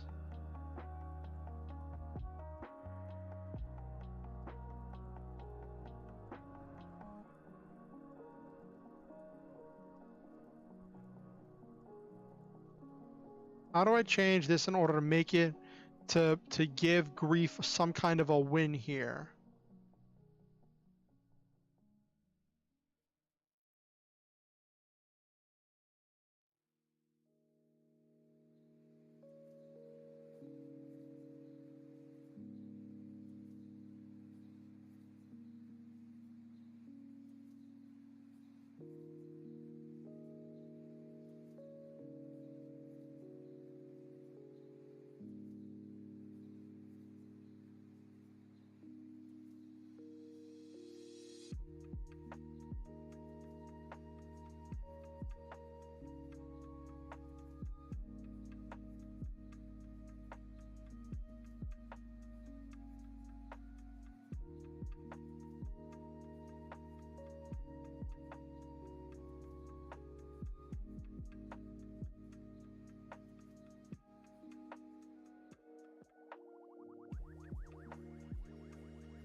Azuno, she knows the decline in principal. She reveals she has something he wants in exchange for the physical meeting. Yes. So what I'm thinking is I'm going to have. So that's a lot of good ideas, Goldfish. What I'm thinking is since she has access to Rosicrucius and Hazel did quit his old job in a very public fashion, right? That maybe she knows who he is and then reveals and says she'll tell him that if he comes to a personal meeting. Yeah.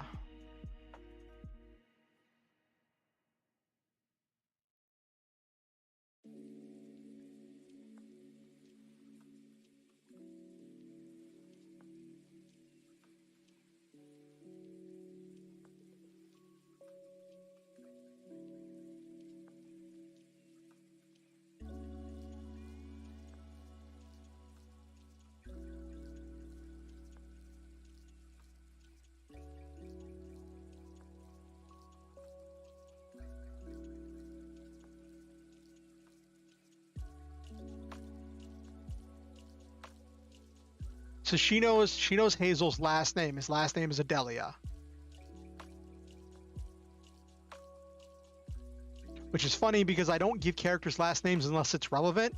So everybody just refers to each other by their first names.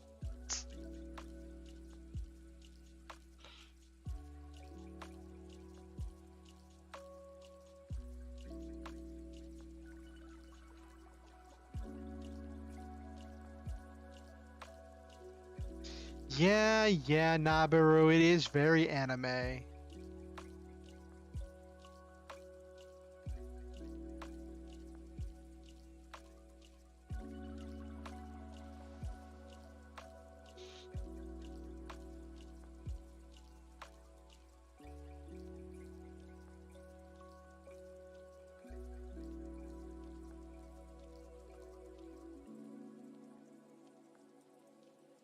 Yeah, Mr. Name or Mrs. Yeah, that's true, Nabaru.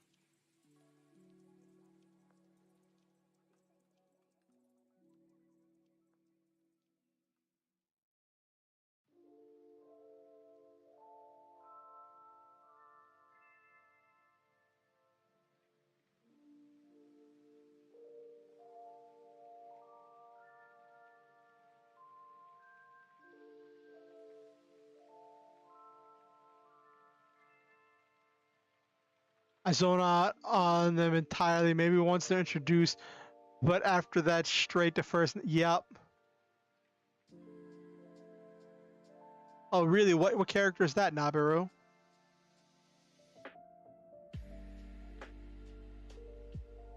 All right, Silva. Thank you for the lurk. Have a good night. Hope you get some good rest.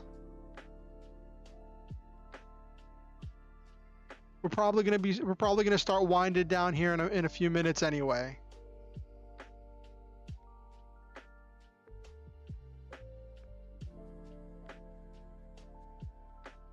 Actually, I think that's probably a good place to stop right there. At least for the writing, we can hang out and wind down for a little. Let's see. How many words?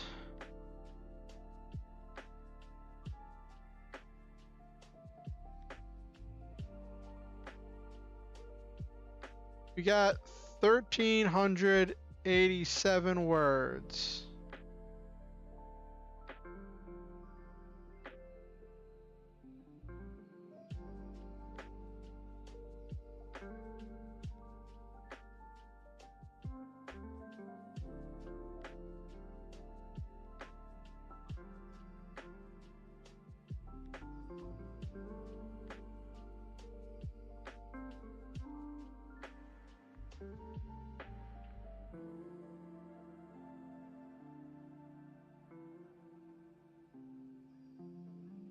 Eccentric cat girl with a gun.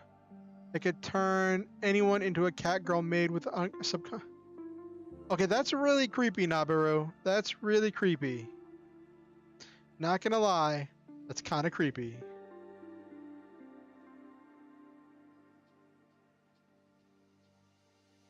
Yes, the old cat girl made gun, of course.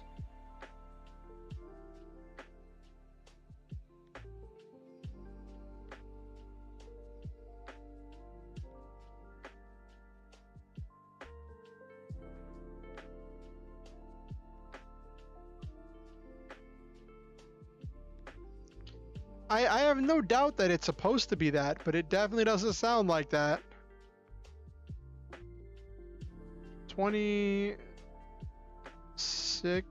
2065.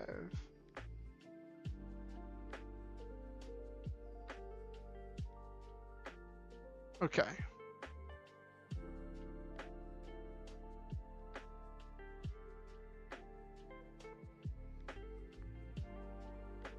Five plus 2 is 7. 6 plus 7 is 13. Carry the 1. 0.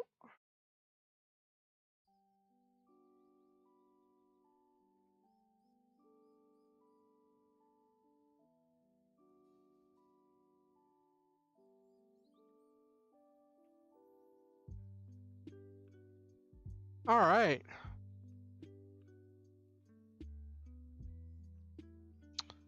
That was a pretty good night. We made a lot of progress. She's very loyal to the main character, misunderstands things main character girl likes. Main character male, so any girl she thinks would steal him away, she Oh, okay. Definite yandere energy.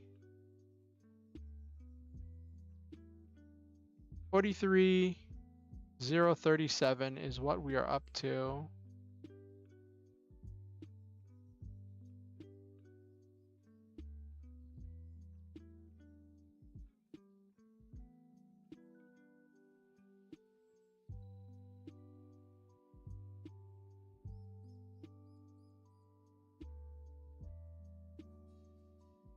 I don't know how much that counts. I don't know how much that counts, Goldfish.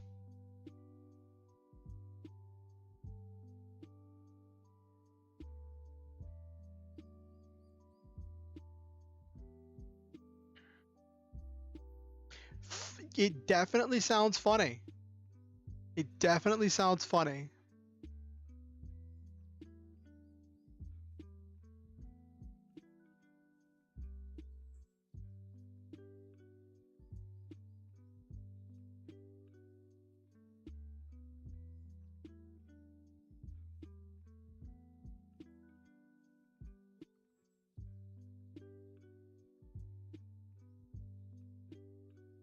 So, did any of you get a chance to watch the new introduction video I put on my YouTube channel?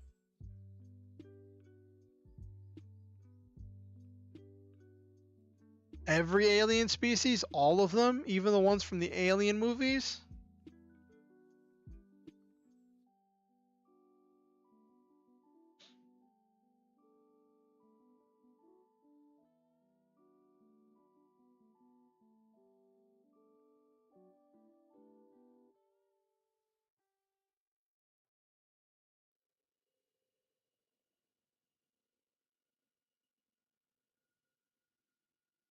Wait a minute, hold on. My math is off.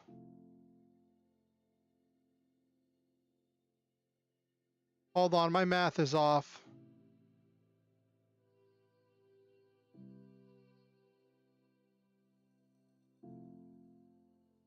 That's not 43, that's 42. Okay. I can't math.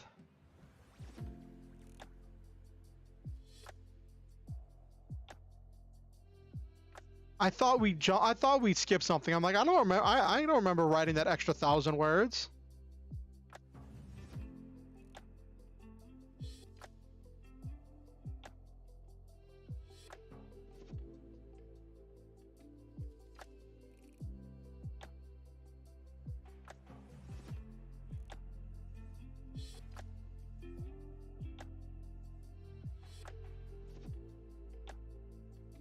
I'm sorry. I'm sorry I have deceived you and bamboozled you all. But you did see it in your feed. Okay, so it is going out to people. All right. That's good. It's not anything fancy. There's no like cool animation or anything in it. It's just a quick thing introducing people to the channel and updating about what people can expect on this channel. That it's, you know, I do streams here. I wanted to update what it was because I had people coming to the channel and getting the wrong idea, looking for the wrong things, and so I just wanted them to understand what my content was.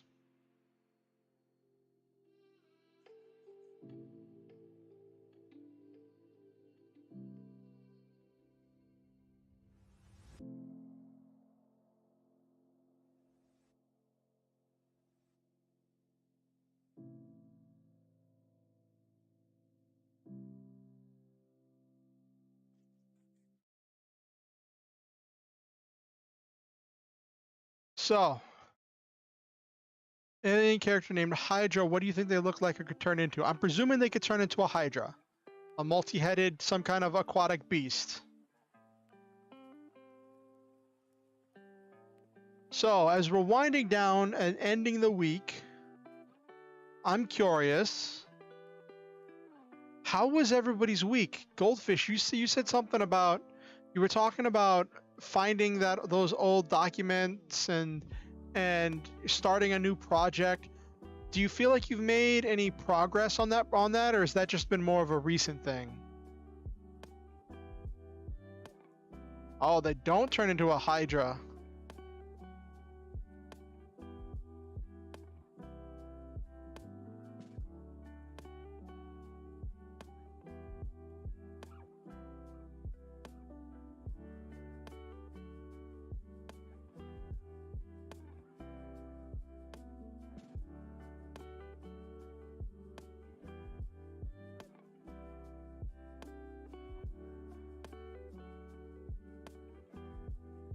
Busty green-haired girl with angel wings on her head with insane strength. She turns into an energy Pegasus and gets split her into copies. Okay.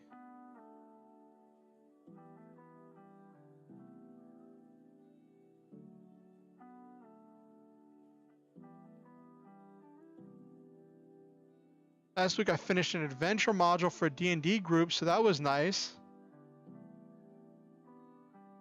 Siege of Castle Wrens. Ooh, that sounds fun, Goldfish.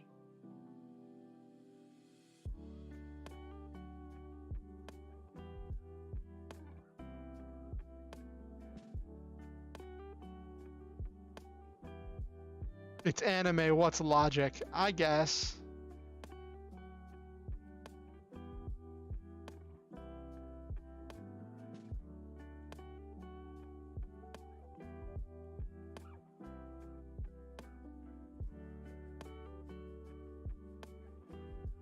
So, I'm curious because, you know, I'm all about encouraging people to reach their goals. Goldfish and Nabaru and anyone else who's in chat, if there's anyone lurking right now, what are your goals? I don't mean like long-term, super big, end of the world kind of lifelong goals. I mean, what's something short range and attainable that you want to work on? For me, right now, it's getting the mood boards and stuff done for my VTuber so I can start putting together, learning how to make a character design document and stuff.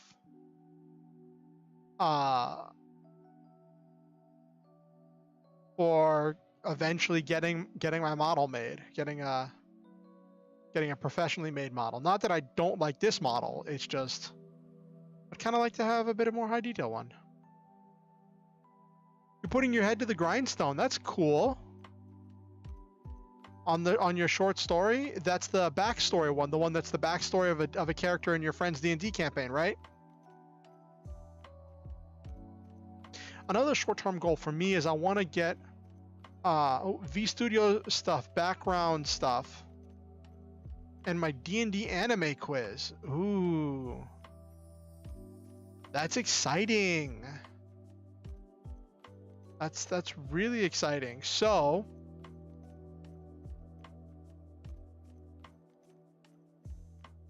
all right. So here's the next question. Right? I guess it feels like I'm kind of running a test. You know, running a quiz or something. So you both have listed short-term, easily attainable goals. What are you doing to reach those goals? What active steps are you taking to increase the chance that you will complete those goals? I don't mean just like I'll work on it. I mean like, well, are you going to like work on scheduling time to work on it? Are you going to be writing it down in a planner? Are you going to be watching tutorials to learn how to do the things? Are you going to be doing research for your quiz? What are some things that you can do this coming week or even over the weekend?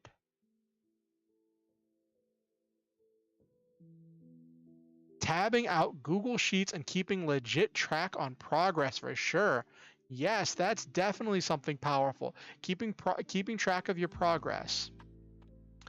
Now, when I say this, I'm not trying to guilt trip you. I'm not trying to pressure you, and I don't want you to feel like I'm like yelling at you or saying you have to be productive. There's more to life than being productive, but I want to encourage you. If this is something that you want to achieve, I want to see you achieve it too, because I want you to be happy. And in my experience, I generally get happy whenever I do the things I want to do.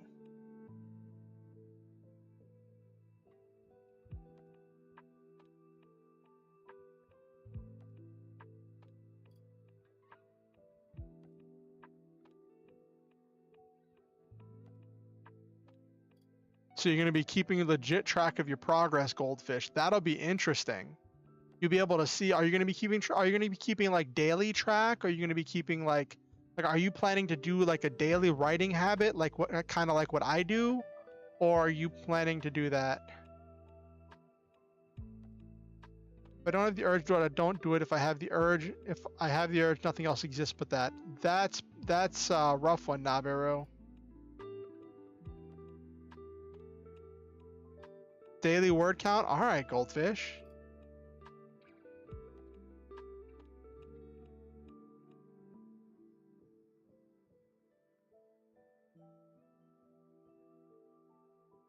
But I guess what I'm asking, Nabiru, Are there things you can do to better prepare yourself so if you get the urge, you'll be able to be even more, you'll be able to do even more than normal? Or is it a thing that like maybe it's a thing where you do everything all at once? You just do everything by the seat of your pants. Hmm. That's really cool, Nabiru.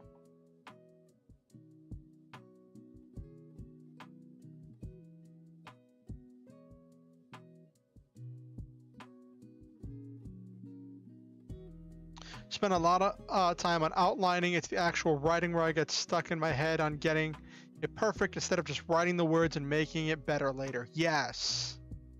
Like that, the meme that started this whole writing challenge said, well, I don't know if it's a meme, it was a Tumblr post. I think it was Tumblr. Said, it's a lot easier to edit 200 words of bad writing into something acceptable than it is to edit a blank page.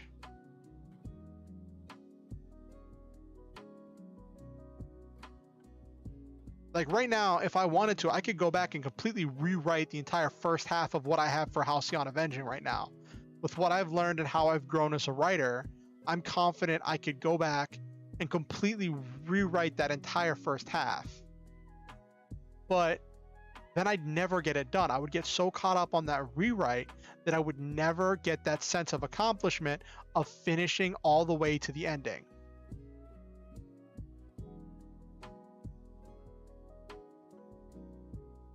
Though I am getting tired, I will admit that. Not like physically tired, but like when you work on a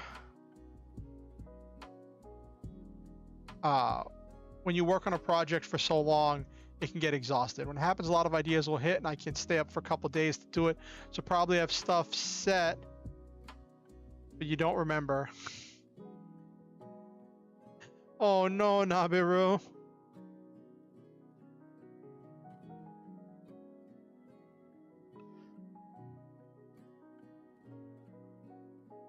The idea is all the prep I get planned out for later is sealed. Ah. So you're saying you can't even do prep work if you don't have the urge. If you don't have the urge, you do nothing.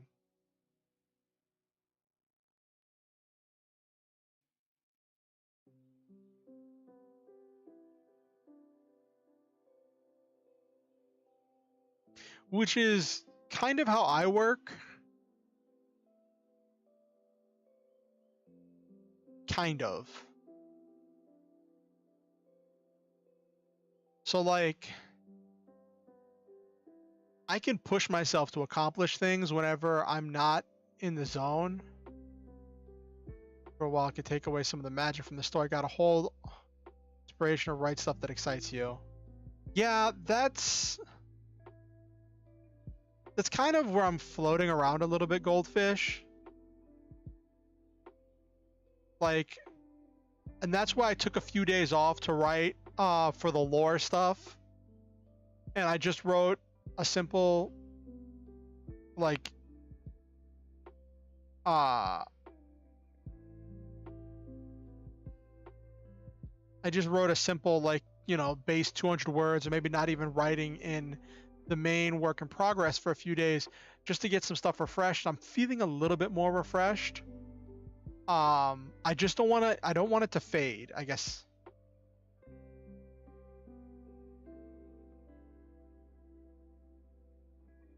Simply do what I feel the need to do, which is not super good.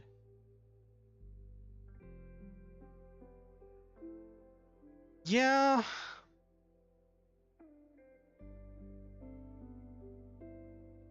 That's definitely one way to like feel about them.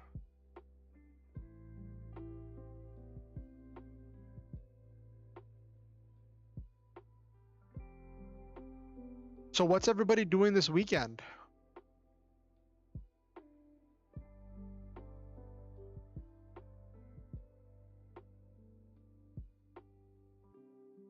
Put a gun on the table makes any scene dramatically more intense.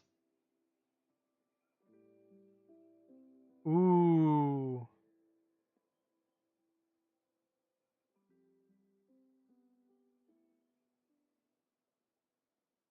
But I feel like that only makes it intense if the room is filled with characters that you care about, because then you don't want the characters you care about to have tension. Like, for instance, in the last scene I was writing during the interrogation, right? Grief Stormblood pulled a gun, but there was no tension because the person who was being interrogated was a kind of nobody throwaway NPC that the viewers were just now being introduced to.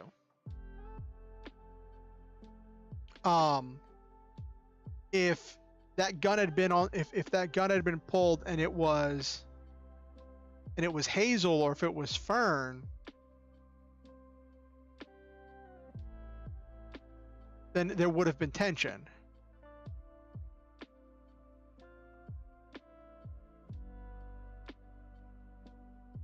Play a Mass Effect. Ooh, that sounds fun. I've been debating getting the Legendary Collection, but I'm saving up money. Like, everything's about saving up money for getting the art of my super robot, and also getting my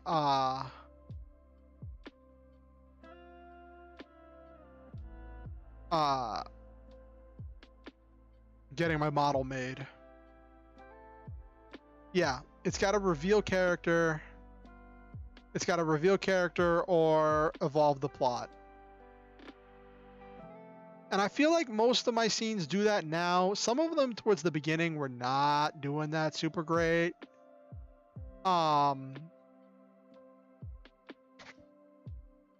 Like in that interrogation scene, how it was evolving the plot was it was showing that Hazel had planned this far ahead and had strategized. And also, it also references the fact that Hazel's willing to make sacrifices like that.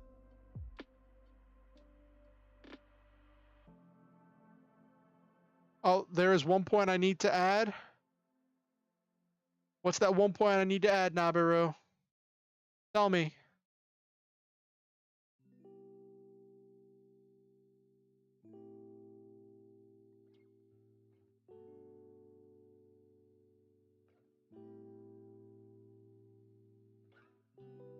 Am I going to add filler? No. This thing's going to be long enough without any filler. Goodness gravy.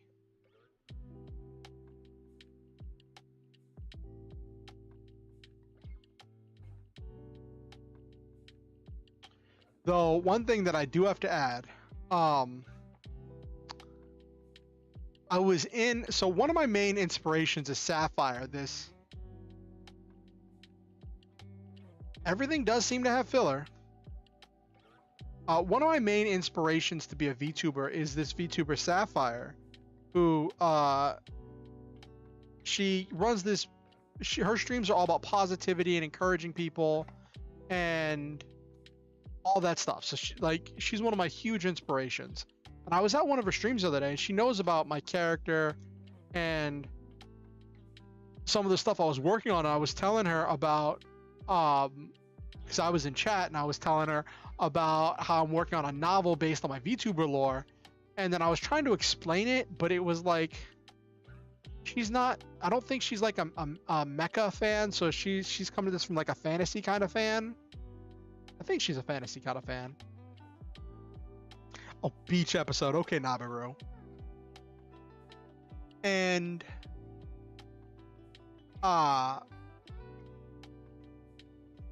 then she was like, is there going to be a magical girl transformation somewhere in your character novel? And I was like, no. And I was just really taken aback, because to have someone just randomly ask when I tell them I'm making a story about my VTuber, and to just randomly ask, is there going to be a magical girl transformation in this story? And I'm like, that's kind of like for me whenever I ask, is there going to be a mech in this story? So I told her that just for her, I'm going to introduce a magical girl transformation somewhere in the story.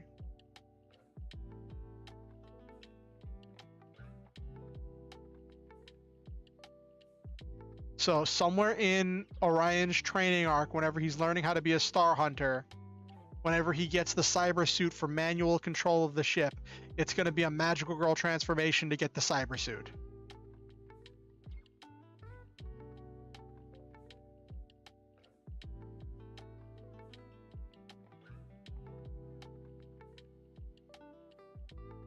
It really is a Mimi response.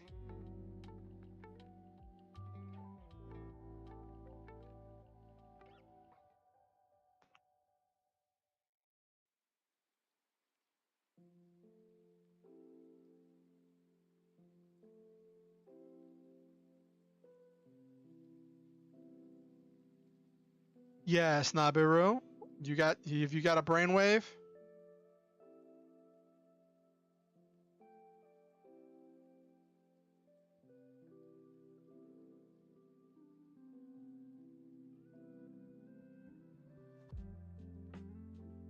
Yeah, I'm actually debating how I'm gonna write it. Food Wars Cabbage Magic. I don't watch Food Wars. There's no mechs in it.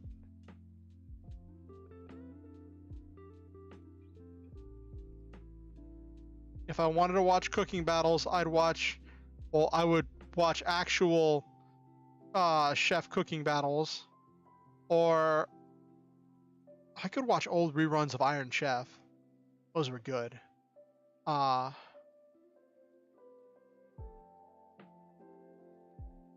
Food Wars did a magical girl transformation. Sounds like Food Wars.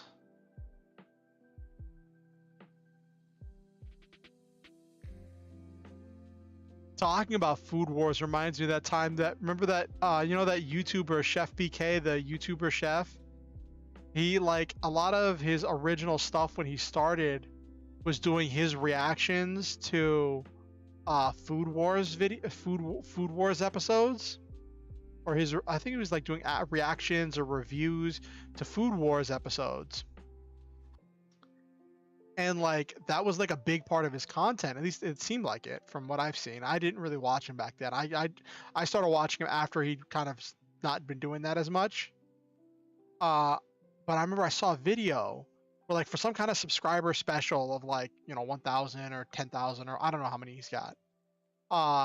He did a thing where he got his girlfriend, I don't know if it was girlfriend or wife or whatever, to watch Food Wars for the first time and record her initial reaction. Oh no, the magic girl transformations are gone now? Oh no. And like, his girlfriend was watching and was really confused about what the point was, and then the clothes started flying off of people, and she just squinted her eyes and looked at him, and she's like, oh, this is why you like this.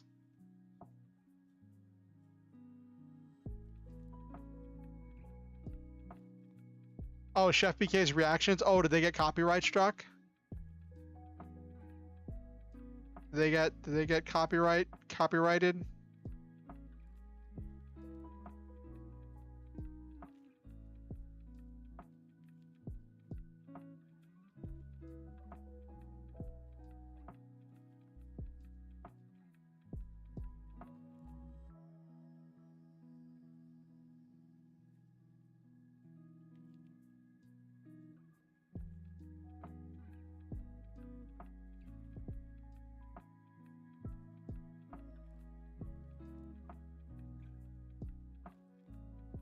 Oh, okay, Nabiru. But yeah, the wife's reaction was just like, you're one of those weeps.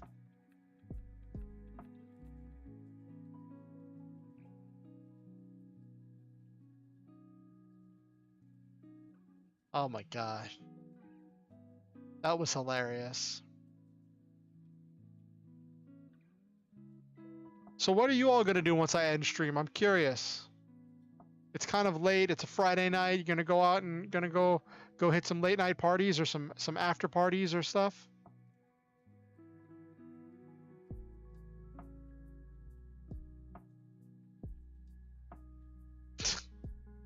High school DxD is a pile of trouble.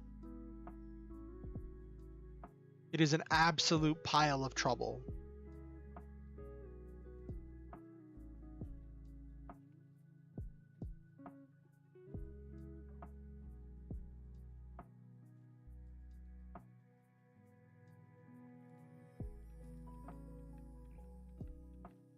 Going to bed, getting that good sleep.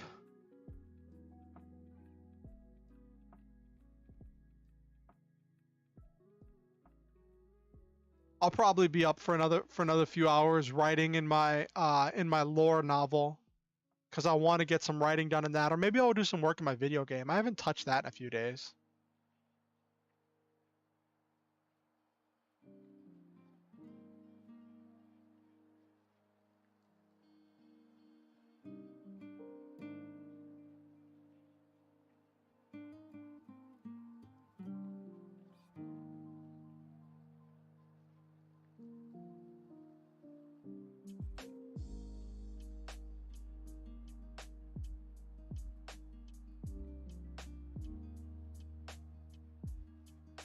Maybe bug friends elsewhere. Okay, Nabiru.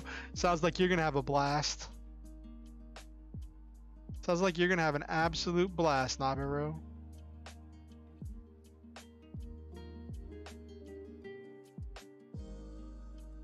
I do hope either of you get a chance to watch my introduction video that I put up. Let me know what you thought of it, and if you have any suggestions or thoughts about what I could do better. Honestly, listening to myself back again whenever I was working on the editing just really confirmed for me that, like, at some point in the near future, I need to invest in a better mic. Because like this headset mic that's like multiple years old, sometimes it creaks, cracks, and just the quality is not what I want.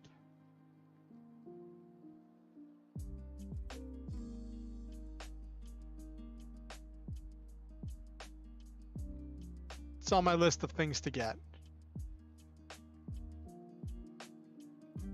Just scroll up. So,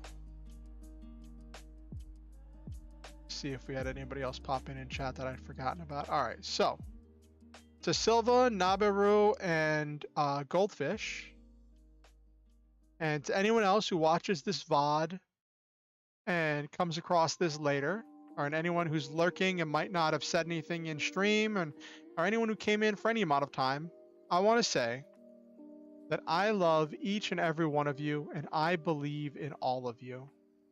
I think you all are wonderful and unique and powerful. Each one of you brings a special, one-of-a-kind energy to everything that you do. And I am grateful every day to live in a world with you in it, and you make this world better just by being in it. I hope you all have a good night, and I hope you all make great progress towards your goals. And I hope you all have fun. 'Cause that's kind of, at the end of the day, that kind of becomes the point. We want to have fun. Always remember the Star Hunter motto: shoot for the stars, have wonderful adventures, live your dreams, and always, always, always stop to enjoy the memes. If you have any suggestions about what I can do in a stream in the future, or anything you think I could do better or improve upon, please be sure to leave your suggestions in the comments. I may not follow up on all of your suggestions, but I will definitely read them all. As long as you're not blocked. Those are the comments I'm not allowed to read or delete. It just sits there like a phantom comment. If you could like the stream as well, that definitely helps the algorithm with sharing the VOD with people, and I do really like when that happens. If you have any friends you think might enjoy this content or might enjoy watching the VOD or coming to stream, you could share this with them, let them know, maybe invite them to the next stream. We're not a cult, I swear. But that would be cool to have more people. I'm always excited about having more people to interact with. And yeah, subscribe, ding the notification bell so you're kept up to date with whenever I go live with or whenever I put out new content and all of that jazz. Also, please remember, you never have to pay to be a part of my community. You don't have to give me any money. But if you ever feel motivated to do so, to improve my life or to improve the stream, there are links where you can do that in the description below. If you want to follow what I'm doing outside of YouTube, you can join the Discord or follow me on Twitter.